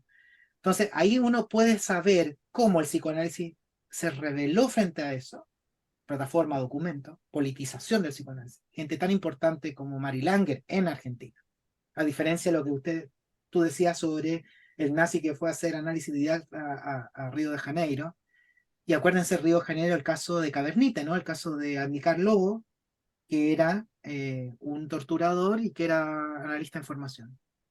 Bueno, todo esto para decir que hay un componente cultural, hay un componente que mucha gente, esto no lo puedo decir con tanta seriedad, pero que dice la melancolía propia del porteño en Buenos Aires le ha dado la oportunidad que el psicoanálisis florezca como una alternativa para pensarse a sí mismo. Remato con esto, Sarita, y a todos les pido que puedan mirar algo de lo que fue la exposición en el Malva, que se llama Terapia, que justamente lo que buscaba era recopilar las vinculaciones íntimas del psicoanálisis con la vida cultural en Buenos Aires. Eso. Gracias, Mariano. Gregorio. Bueno, felicitaciones, me pareció una maravilla. No voy a repetir, a mí me entrevistaron como uno de los pioneros de Abdeva. Ahí durante una hora y pico yo traje, más que Abdeva, traje el origen del psicoanálisis que yo lo viví. Yo conocía a todos los pioneros, conocía hasta la mítica sede de la calle Juncal, etcétera, etcétera. Y tuve, felizmente, la oportunidad de ser algo pionero cuando salimos al interior. No existía ninguna sociedad, etcétera. Bueno, no me quiero repetir eso. Pero sí me pareció realmente fantástico. Solo un detalle quiero remarcar, que no se limita al psicoanálisis. Yo diría que el excelente trabajo de Mariano es porque vuelve a poner el acento en la importancia de lo epocal. Y lo epocal no como una simple sucesión temporal, obviamente no, obviamente no. Yo diría que con respecto a Freud, yo lo tengo claro por lo menos para mí, Freud fue siempre dialoguista, y no solamente al comienzo, sino las famosas, lo que él hizo con las reuniones de los miércoles, que están publicadas, felizmente están publicadas. Nada tiene que ver con el Freud de los anillos y un montón de cosas más. Y donde es curioso, pero están las primeras ideas psiquiátricas ligadas al psicoanálisis, montones de cosas más. Así que yo recomendaría eso, me parece muy bien el rescate de esto. Para no ser obviamente extenso, podría hablar horas, realmente. Personalmente, me llevó muchos años rescatar y valorar el concepto de resistencia. Curiosamente, mientras que en todos lados resistencia es sinónimo de sostén, de desarrollo, el psicoanálisis solamente se lo reduce aparentemente a lo de oposición. Y no es cierto, porque si el psicoanálisis avanzó, fue gracias a la resistencia. Porque todo aquello que presentó resistencia al método, y de vuelta con esto que termino, será larguísimo, de todas las definiciones, la que más me gusta, la primera de Freud, antes de ponerle nombre de psicoanálisis, cuando dice que es un método simultáneo de investigación y tratamiento, no hay ninguna teoría ahí. No hay ninguna teoría. Es lo más científico. ¿Y qué es lo que va investigando? También está muy mal traducido en castellano por elaboración. No, es Durcharbeiten, trabajar la resistencia y entender el porqué. Cada vez que la resistencia fue vista como una brújula, el psicoanálisis avanzó hasta hoy en día. Hasta hoy en día. No, así que gracias, me pareció una maravilla. Gracias, Gregorio. Y yo diría que siendo fundador, entre comillas, hoy se habló de la vieja casita. Gracias. Recuerdo cuando empezó con Arbeva que ni casita teníamos. Yo fui a comprar un pizarrón para dar clase en la calle. Pero sin embargo yo me siento también totalmente identificado con los comienzos de APA porque los viví. Lo viví cuando comenzamos en dos ambientes, lo viví cuando compramos por primera vez el edificio, lo viví cuando hubo todo ese lío. Y perdón, Mariano, un detalle. Cuando no se permitía hacer la formación, entre comillas, oficialmente a los no médicos, había ya una cantidad que hizo la formación en APA siendo no médico. Se inventaba un curso cualquiera. Gracias. Gracias. Gracias, Gregorio. Graciela. Hola, ¿qué tal? Buenos días. Hola, Mariano. Un gusto. Sí, eso es una maravilla escucharte, lo formado que estás y lo serio que sos en tus presentaciones. Dos cosas que quería incluir aquí, ¿no? Una es cómo viene, no es de los pioneros, pero sí es de lo contemporáneo, digamos. Me parece que yo pensaba recién cuando escuchaba que los próximos psicoanalistas por ahí no van a tener esta genealogía psicoanalítica que históricamente los psicoanalistas solemos tener, ¿no? Con quién nos formamos, con quién hicimos grupo de estudio, en qué hospital estuvimos, ¿no? Hay un cambio grande en ese sentido. Yo me formé en el USAM y pienso que soy de las últimas que tengo dos formaciones, una en una institución no de IPA y una en IPA. Creo que soy la última, el último dinosaurio. Así que eso va a producir un cambio, ¿no? A veces no tenemos para decir, no, yo estaba no sé dónde, veo las nuevas generaciones un cambio importante en ese sentido. Y otra cosa que siempre me da mucha curiosidad y quizás algún día vos puedas o ahora decir algo es si han ido modificándose los temas de los que el psicoanálisis o la posición en la que se va cambiando. Viste que hace unos minutos atrás hablaste de psicoanálisis se arma en relación a autores o a problemas. Y a mí me interesan bastante los problemas. Entonces me preguntaba si vos podrías decir algo de eso, si ha ido modificándose el tratamiento de algunos problemas, qué perspectivas vienen teniendo más preponderancia que otras, algo de esto. Así que bueno, gracias. Sí, muchas gracias.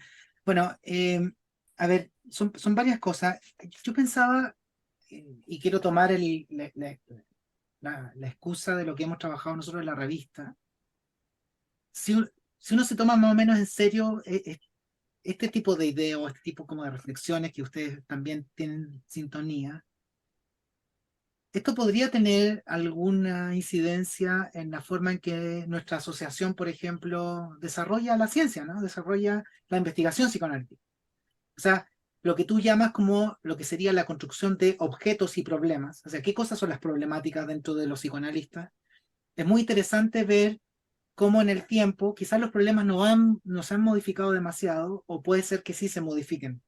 Y esa posibilidad habla de que quizás el hoy, que están en los carteles, digamos, paso el dato porque yo tiemblo cuando voy a poner un título, porque a uno le sale el hoy o el contemporáneo de manera automática, pero ¿quién se lo enseñó a uno? Eso está en una especie como inconsciente colectivo del movimiento psicoanalítico general. Hoy es la histeria, hoy la transferencia, hoy qué sé yo, ¿no? Y que nosotros podamos tener conciencia de eso verdaderamente influiría en las notas editoriales, en las revistas que se publican, en los afiches que se hacen, solo para poder llamar, por ejemplo, neurosis o llamar enfermedad mental, no necesariamente hoy, porque significa que ese pasado es está muy detrás de nosotros, para que necesariamente los del presente tengamos que comparar si es que estamos trabajando como Freud o no. Esa es una cosa que me parece que sería muy importante. Lo segundo, hoy día se está discutiendo, y podría después pedirle a Liana que mande un artículo que estoy leyendo, que se llama El giro millennial del psicoanálisis. Se llama The Millennial Turn of Psychoanalysis. Es decir, que los próximos candidatos, o los candidatos que hoy día están en los institutos, son millennials. Y por lo tanto tienen más problemas con la autoridad, son más sensualistas en sus preferencias, ¿verdad? Y toda nuestra formación, que ha sido muy potente, tú misma lo decías, imagínate, en mi caso fueron 28 seminarios, 2 supervisiones de 2 años individual, supervisión grupal. Hay que tener voluntad de ser iniciado, ¿no? Como para poder pasar por todo eso. Y muchas de las personas que hoy día son miembros de los institutos de formación, yo soy director de uno acá en Chile, no están tan de acuerdo con esta forma de hacer historia o de hacer formación psicoanalítica. Entonces, de nuevo, si lo incorporamos la época, que lo que decía también Gregorio, significa que justamente formación, investigación, ¿verdad? Difusión del psicoanálisis implicaría justamente poder poner estas directrices que nos van como condicionando nuestras reflexiones teóricas, nuestras investigaciones, en entredicho, tomar distancia de ellas o no, dependiendo un poco de esas voluntades que nosotros podamos lograr como comunidad científica, ¿no? Eso me parece muy notable, digamos, es decir, si nuestros números de las revistas son lo materno, puede entrar lo paterno, es distinto decir la madre, por ejemplo, ¿no? Y nosotros queríamos tomar cierta distancia con eso. Entonces, imagínense lo que sería reconstruir cómo viene el próximo número de la revista de Abdeva. Y eso cómo nos posiciona temporalmente, ¿no? Cómo miramos el pasado. Sí, eso.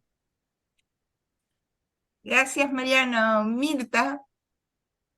Hola, bueno, Mariano, un enorme placer escucharte. Muchas gracias a Abdeva por permitirme estar en la reunión y en la presentación, siendo ajena a la institución y a la disciplina, sobre todo.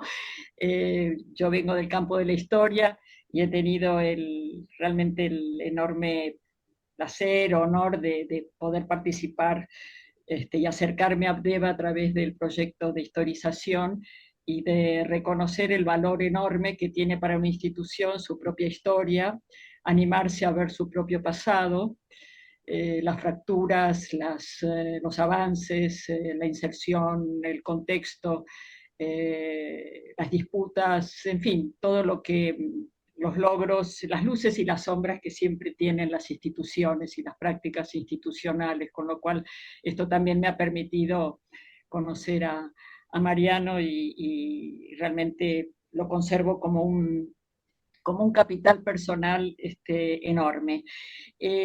Yo, en el momento que Mariano envió el trabajo para hacer la presentación, que fue postergada por cuestiones familiares, yo tomé algunas, voy a tratar de ser breve, tomé algunas ideas sobre el concepto de pionero, efectivamente problematizar el concepto, porque esto como que coloca en el campo de la historia, de la disciplina histórica, no tenemos, creo que afortunadamente, esa categoría que es fuerte, es demasiado potente y que genera un campo de poder incluso, ¿no? Acá no se ha hablado todavía del tema del control y del poder que se ejerce a través de las prácticas y de las instituciones y de ciertas categorías que tal vez la categoría de pionero a veces remitiría a quién se hace cargo del legado, quiénes son los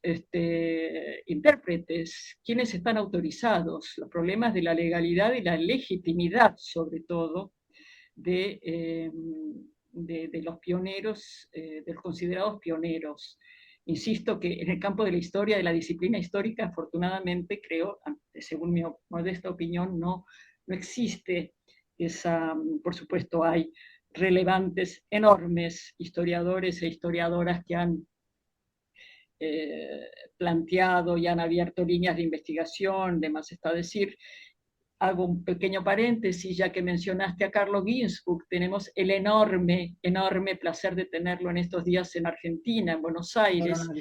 La Universidad de Buenos Aires le está por otorgar el doctorado honoris causa, a través de la Facultad de Filosofía y Letras, así que contaremos con una extraordinaria conferencia de él al recibir este reconocimiento, digamos, de la universidad y del país, ¿no? Está entre nosotros estos días.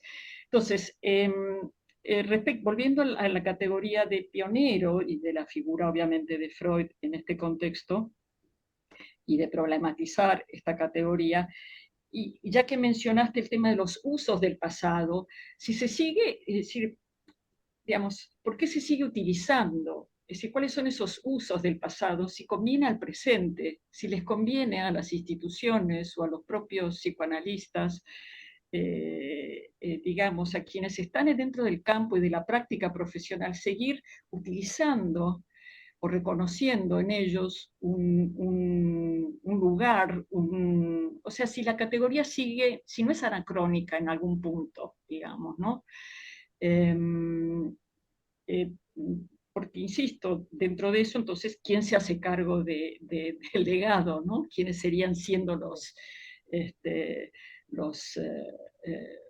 correctos o los más adecuados transmisores de ese legado, ¿no?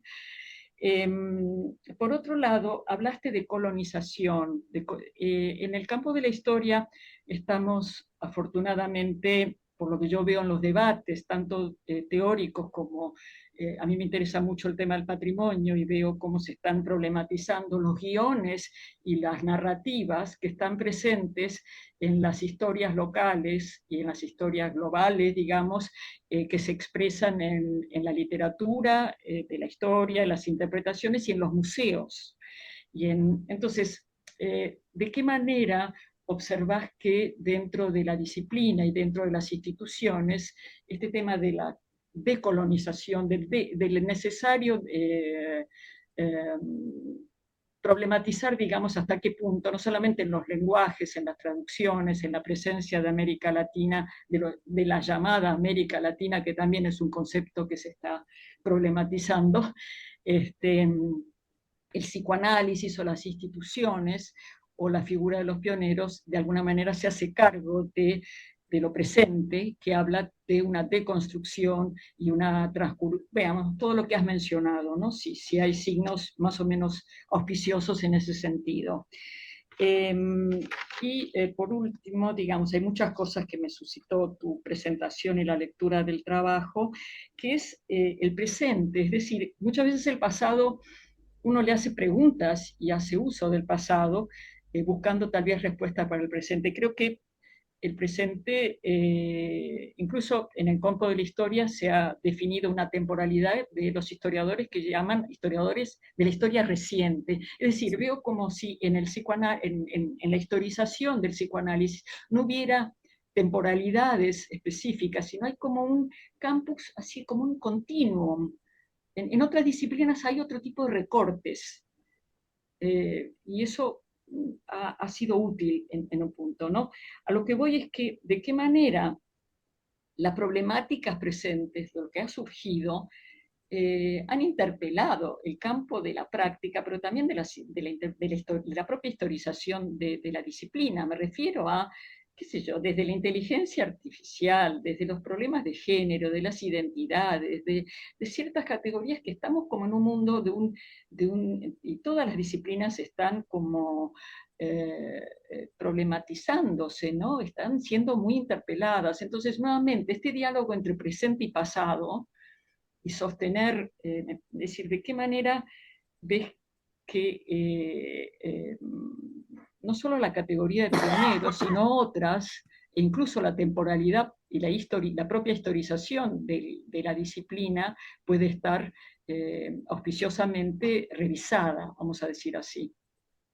Perfecto. Es decir, estoy como un poco confusa, No, a veces pero entendí estoy un poco perfecto. Gracias, confusa, gracias, pero Mirta. bueno, quería Gracias. bueno, intervenir de alguna manera y disculpen por la extensión. No, por favor. Voy a tratar de ser breve, pero voy a contestarte desde la última pregunta a la primera, ¿no? Yo creo que sería muy injusto decir que los psicoanalistas no tenemos cierta receptividad a las problemáticas actuales, para usar el concepto. La pandemia nos impulsó muchísimo a reconfigurar nuestro setting de trabajo. Yo creo que nosotros somos una de las profesiones que pudo seguir trabajando. Y de ahí en adelante, en los últimos años se ha problematizado mucho las subjetividades neoliberales, el efecto de las tecnologías. Ahora último, ustedes pueden ver, digamos, yo creo que coinciden conmigo, de que todos los grandes discursos que era la pandemia hoy o la referencia a la pandemia o lo que fuera, se va a empezar a sustituir por la inteligencia artificial como gran eje de discusión. O sea, el último congreso se llama Psicoanálisis en la mente de fuego, a propósito de la guerra, a propósito de la pandemia, ¿verdad? O sea, la temática del congreso mostró cierta receptividad. Yo diría que esa agenda investigativa, un poco lo que tú estás planteando, esa agenda investigativa de los psicoanalistas, yo creo que en el último tiempo tienen mucha conexión, tenemos cierta conexión con el campo de los problemas de las sociedades actuales. Y yo creo que la parte más difícil es justamente con las dos partes de la pregunta tuya o de las preguntas tuyas, que es con qué vamos midiendo o con qué vamos filtrando los problemas que estamos enfrentando. O sea, porque el psicoanálisis hoy como fórmula, que es lo que yo he sostenido con ustedes toda esta mañana, creo que es un agregado, es un aditivo que es tan presente en la manera en que nosotros leemos el presente. O sea, si es inteligencia artificial en comparación con otra cosa del pasado, y tenemos una dificultad muy grande para poder desprendernos de ese pasado de una manera bastante agradecida, uno podría decir. Con Freud uno puede agradecerle a Freud, ¿no? Pero Freud, como el paradigma de lo que ya está descubierto, lo que genera es la proyección de una disciplina que está cerrada, que ya no tiene que discutir nada, ¿no? Que existen algunos otros representantes como Melanie Klein, Winnicott y Lacan. No ha aparecido otro tan genial que diga para nosotros el gran paradigma de hoy día, pero que hace que la comparación sea constante en nuestro circuito gremial, diría inclusive, porque en términos intelectuales hay el uso mucho más poroso de las categorías psicoanalíticas. Entonces creo yo que la construcción de agendas de investigación, ¿no? Ahora que, bueno, piensa usted el interesante campo, veo a Horacio García ahí a propósito de la neurociencia, ¿no? Un gran campo de acople que está siempre permanentemente en tensión, y que cuando uno también ve las presentaciones de Horacio, la gente que hace como Solms, ¿verdad? Mark Solms o Cristian Salas en Santiago de Chile, uno empieza a ver justamente cómo la vuelta hacia la neurología, la vuelta hacia el cerebro, nos permiten dialogar sobre la actualidad del psicoanálisis, sobre su vigencia, sobre sus raíces más científicas. Entonces, todo ese paseo es bastante más, es activo en ese sentido, pero nos va costando muchísimo hacer ese corte o ese desprendimiento de esta matriz que es Freud, de esta matriz histórica de lo que es Viena, lo decía Sarita también al comienzo, ¿no? Acuérdense que cuando uno se empieza a formar como psicoanalista, uno le tira la broma que si uno va a andar en carruaje y va a andar con un sombrero de copa. Así me pasaba a mí en Chile al menos. Ah, o sea, usted va a hacer con la pinta de Viena. No, el psicoanálisis no es Viena. O de una por el psicoanálisis es tango, me debería decir yo. Hoy día el psicoanálisis es tango. Pero todo eso sigue en la impregnación. Ahí está lo colonial. Porque tenemos una especie como de complejo del impostor, que es muy difícil de sobrellevar en América Latina. Yo creo que nosotros tenemos en América Latina un lastre que es ser periféricos, digamos. Y tener esa autoridad que necesitamos para poder ser autores y no solamente reproductores de estas disciplinas es necesario. ¿Qué ha ido como sustitución, qué ha ido como compensación en la investigación transcultural? Hoy día lo que mostré al final de lo de Brasil, Buenos Aires, lo que son los grupos de investigación transcultural del psicoanálisis y la psicoterapia, aparecen como agendas activas donde ya la historia general del psicoanálisis es la historia de la recepción de todos los lugares del mundo donde el psicoanálisis llegó. Ya no es la historia de Viena, de Londres o de Nueva York, ¿no? Y esa reconfiguración histórica nos permite tener esa mirada transcultural tan necesaria. El legado, por supuesto que sí, Mirta. Juntos lo sabemos que existe lo que llaman los gatekeepers, ¿no? Le llaman los gringos, a propósito de quién entra en la historia y quién no, quién es representante oficial y quién no. Y eso también es poder. No solamente ciencia, no solamente están en la historia los que tienen mejor resultado científico, sino también son estrategias de autolegitimación que implican un análisis crítico. Por eso yo creo que el pionerismo, como tú también lo hemos discutido muchas veces, tiene mucho de una cuota de poder que fue desde Freud en adelante para decir quién era psicoanalista y quién no, finalmente. Acuérdense en todas las notas al pie que hay sobre Adler, cuando le dice el ex colega, decía colega arriba y abajo es ex colega. Y así, ¿no? Cada errata o cada corrección que Freud fue haciendo a propósito de quién era parte del movimiento. Entonces, una cosa es la historia general del psicoanálisis y otra cosa es la historia del movimiento psicoanalítico, que son cosas distintas. Entonces, necesitamos esa conexión mucho más nutrida porque el riesgo está en que nos podemos desaparecer. Yo creo que hay disciplinas que se pueden volver muy arcaicas, que ya no van a dialogar más con la cultura. Lo decían al comienzo ustedes. Acuérdense que siempre es Freud y la literatura, Freud y otra cosa. Otro autor muy parecido es, qué sé yo, Lacan y la matemática, Lacan y la filosofía. Pero hay otros autores dentro de nuestro movimiento que no son Melanie Klein y otra cosa. No está ese diálogo, digamos, ¿no? Entonces, ahí estará ese ámbito.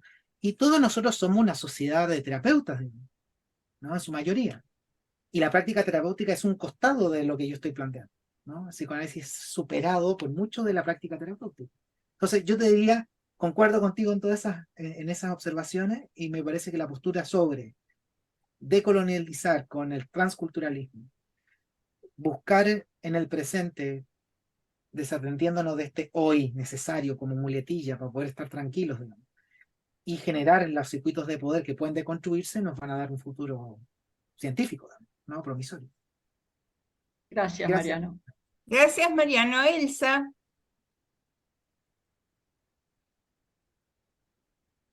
Está silencio. Ahí está. Sí, bueno, en principio ya lo escribí en el chat, agradecerte la investigación, el tiempo que has venido trabajando sobre esto, realmente, Mariano, es una maravilla lo que hemos escuchado, la síntesis, pero no quería dejar de mencionar algo que me hizo, cuando habló Graciela Andrés, me hizo pensar en algo que tenemos, además, que hemos logrado en la institución Abdeva, que es un libro que se llama, una investigación, que tenemos un instituto universitario. Hemos logrado introducir el psicoanálisis en un instituto universitario, cosa que siempre fue muy difícil de lograr. El libro se llama Una casa universitaria para el psicoanálisis. Es muy importante mencionarlo porque somos uno de los pocos lugares y países que ha logrado tenerlo. Me parece que eso hay que mencionarlo, agregarlo entre los libros que le dan lugar. El autor es Héctor Ferrari, yo fui colaboradora y no lo digo por eso, pero trabajamos mucho, donde además se le ha dado mucha importancia a la investigación. La investigación es un elemento muy importante dentro del instituto universitario, del USAM, y todo lo que llevó a todos los que se esforzaron y nos seguimos forzando para tener el instituto. Un instituto que muchos años llevó a hacerlo, mucho tiempo estuvimos trabajando para lograrlo, y creo que ese es un libro que deberías agregar a la investigación, sí, claro, también de todos los libros que figuran dentro de los libros consultados, porque es muy importante el tener un instituto universitario dentro de una institución psicoanalítica como es Abdeva. Les agradezco, pero bueno, no podía no decirlo. No, por favor. Gracias. Gracias. Solo Gracias, comentar Elsa. brevemente un elemento que me parece interesante, porque el instituto universitario es en salud mental. Y ese campo es muy interesante, ¿no? Porque no es instituto universitario de psicoanálisis, es instituto universitario de salud mental. Y que sea de salud mental significa que hay un campo problemático donde el psicoanálisis puede Claro, contribuir, digamos. Me parece muy, muy claro, valioso. Y eso sí. está presente en el libro, que también tengo mi copia, tengo que decirlo, y también está en el artículo que Héctor publicó en el International Journal of Psychoanalysis. Claro, tal cual, sí. Y acuérdense que, bueno, Héctor también está dentro de las entrevistas que nosotros pudimos hacer y que están disponibles en YouTube. Así que concuerdo plenamente Bueno, con lo que están planteando. disculpen, pero tenía que No, está muy bien, muchas mencionarlo. gracias. Muchas gracias. Oscar,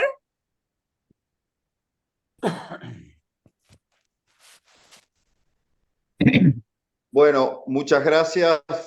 Felicitaciones, Mariano Rupertus, por tu trabajo. Es muy nutritivo. A mí me hace pensar también en que vos traes una voz desde el Pacífico, ¿no? Y nos hablas de psiquiatras, psicoanalistas peruanos y chilenos, entre otros. Y en Mendoza uno se encuentra cuando hacen los congresos sobre el Congreso de Psicoanálisis Andino, ¿no? Sí. Pero quiero centrarme en una cosa que dijiste al comienzo, que es grandes referentes que está por decirse y estamos empapados por el colonialismo cultural. Me parece que con esto último que vos estuviste haciendo referencia, como que los analistas latinoamericanos, y acá me voy a referir a Sándor Ferenczi, que vos no lo has citado, ¿no? Porque es uno de los olvidados dentro del movimiento psicoanalítico, escribió un texto que es central, que se llama, para mí, ¿no? Psicoanálisis y educación. ¿Cómo nos educan? ¿No? Es fantástico. Es decir, ¿cómo nos educan? Y bueno, uno va a una formación psicoanalítica, va a la facultad de psicología, de medicina, y te dan determinados textos. Pero hay otros textos, el nombre de la rosa, que no aparecen y van apareciendo. Y me parece que lo interesante es que los latinoamericanos cada vez más nos hacemos valer. Porque, por ejemplo, vos citás que fuiste a Google, pero Google es un lugar de poder también, y es un poder del norte sobre el sur. Entonces, ¿qué es lo que se le da lugar y qué es lo que no se le da lugar? Entonces, en ese sentido, yo, por ejemplo, alguna vez en alguna charla con Horacio Chegoyen, y de alguna forma daba a entender que se la hicieron muy difícil en Europa, se la hicieron muy difícil. Pero él siguió adelante con todo el equipo de latinoamericanos y él fue el que denunció lo que había pasado en Río con este nazi que era un didacta. Y él fue el que lo destituyó con una gran valentía latinoamericana.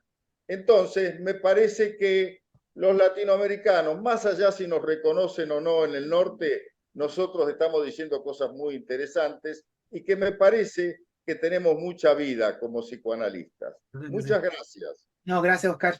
No, muy interesante y quiero poner el punto de Ferenczi. Me parece que tú rescatas algo muy, muy valioso. Ustedes saben que hoy día Ferenczi, en términos históricos, en el campo historiográfico del psicoanálisis, vuelve a ser valorado especialmente por el impulso de las clínicas gratuitas en Budapest, ¿no? Junto con otras en el mundo de las free clinics, la investigación de Elizabeth Danto, que está en español en Gredos, que se llama Psicoanálisis y Justicia Social, pone a Ferenczi dentro del campo muy interesante de la preocupación pública por el psicoanálisis y el primer lugar donde hubo una cátedra universitaria a propósito del IUSAM de psicoanálisis fue justamente con Ferenczi. Así que muchas gracias, Oscar, es un antecedente muy valioso de poner.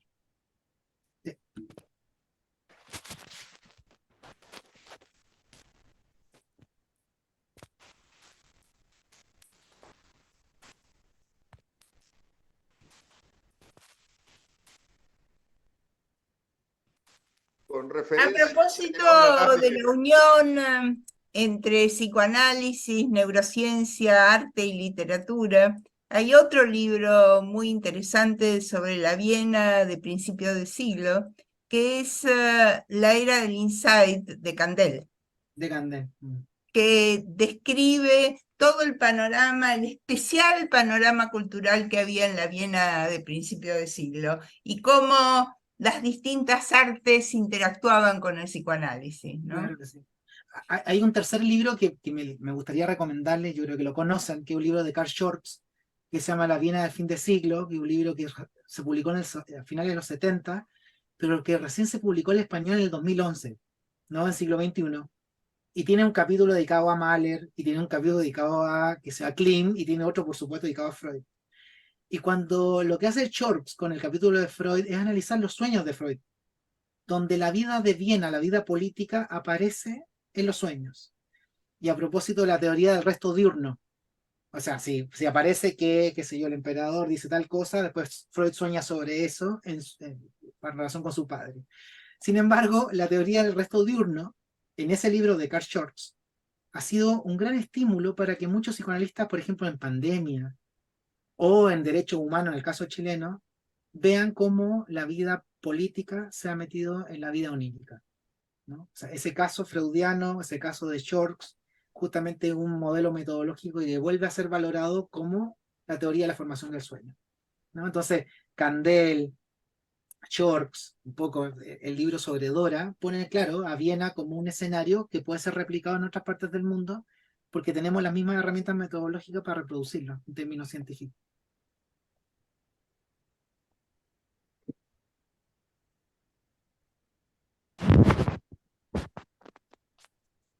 Cierto es también que en determinados momentos históricos, en determinadas partes del mundo, se produce como una especie de ebullición cultural, que no se mantiene, que dura unos años y que, bueno, no se puede replicar tal cual, ¿no? Ah, exacto.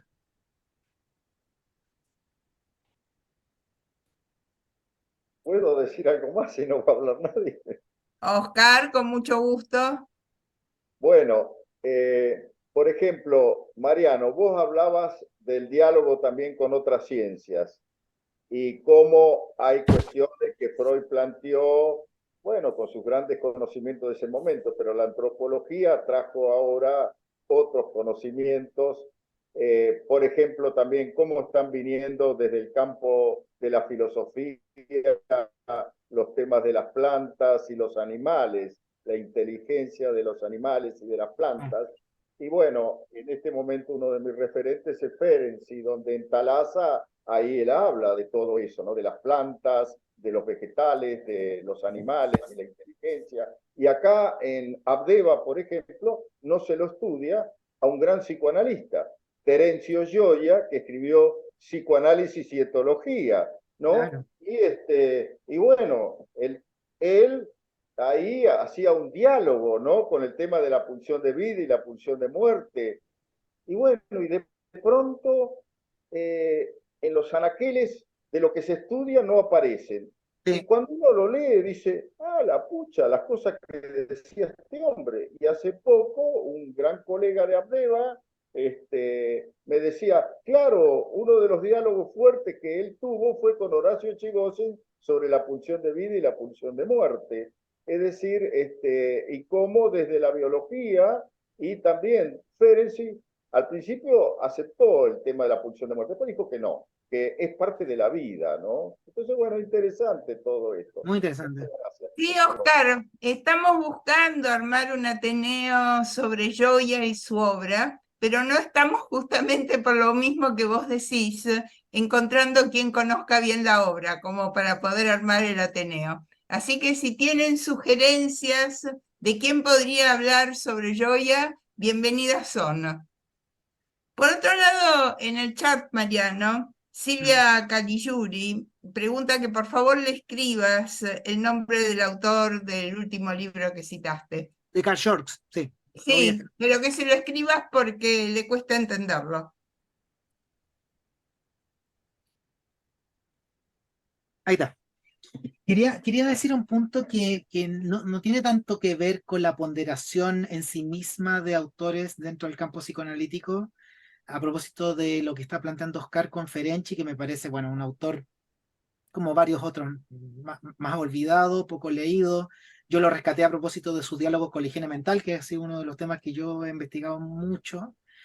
Pero imagínense si nosotros tenemos en consideración que hay autores que son valorados y otros que no, y tuviéramos la posibilidad de que nuestros institutos, se lo digo porque eso estoy tratando de empujar en Chile, que los programas de la formación psicoanalítica tengan una revisión cada ciertos años, digamos, ¿no? Es decir, que los cursos sean obligatoriamente reformulados en su bibliografía para volver a refrescar las teorías que se leen, los autores que se comentan, y darle producción o darle circulación a nuevos descubrimientos o a redescubrir antiguos descubrimientos. Entonces, eso justamente lo que permitiría sería que la historia ya no fuera solamente el anaquel del pasado, sino que sería justamente darnos cuenta que la historia son tonalidades para que hayan cosas que se puedan recordar y hay otras que se tengan que olvidar. Hay intereses en los olvidos. Eso uno lo enseña. Bueno, no se lo voy a decir a ustedes que somos psicoanalistas, digamos, ¿no? O sea, pero si eso no lo aplicamos justamente a nuestro método pedagógico, que es justamente seminarios donde hay una literatura que está dada y no podemos revisarla, es que estamos fritos, digamos, en ese sentido, ¿no? Entonces, acá estamos tratando de que ojalá los cursos fundamentales no quede siempre con alguien que lo te lleva hasta la muerte y que cada cierto tiempo se puedan volver a concursar los seminarios, digamos, y con bibliografía novedosa. Ese es un punto que me parece que la historia nos permitiría llevar al presente muchas de algunas actualizaciones necesarias. Bueno, le voy a dar la palabra a Horacio García. Estamos sobre el final, así que anda pensando tus palabras finales, Mariano, después que hable Horacio y cerramos. Gracias. Sí, no sé si me escuchan porque estoy hablando del celular porque me Te quedé sin escuchamos batería. perfecto. Bueno, gracias. Bueno, primero que todo agradecerle a Mariano porque desde la historia nos ha enriquecido todo nuestro pensamiento psicoanalítico. Y gracias por Mariano por acordarte de las neurociencias que las pensaba traer y no podía encontrar la manera de levantar la mano. Simplemente eso, yo creo francamente en la interdisciplina y que la interdisciplina, digamos, nos va a sacar de lo que alguno dijo, la jaula de oro que nos encerramos los psicoanalistas lamentablemente demasiadas veces. Nada más que eso para agradecerte, muy bueno el trabajo, muy agradecido por todo lo que has traído. No, gracias a ustedes. Muchas gracias. ¿Algunas palabras finales, Mariano, o Gracias. terminamos así? No, solo agradecer, colegas, por todo este tiempo desde que estoy en Abdeva, por haberme recibido y haberme dado un espacio de reflexión, de compartir con ustedes todas estas ideas. Me gustaría a veces estar más cerca, hay una cordillera que nos separa, digamos, pero un Zoom que nos une, y espero que prontamente nos podamos ver allá en nuestro simposio, donde también voy a compartir algunas cosas más relacionadas con la historia de la dictadura chilena y el uso del psicoanálisis, que quiero también compartir con ustedes. Así que muchas gracias y que nos veamos pronto. Bueno, muchas gracias, Mariano. Tenés un aplauso de toda la audiencia. Gracias a ustedes. Y bueno, nos vemos el martes que viene con el próximo Ateneo.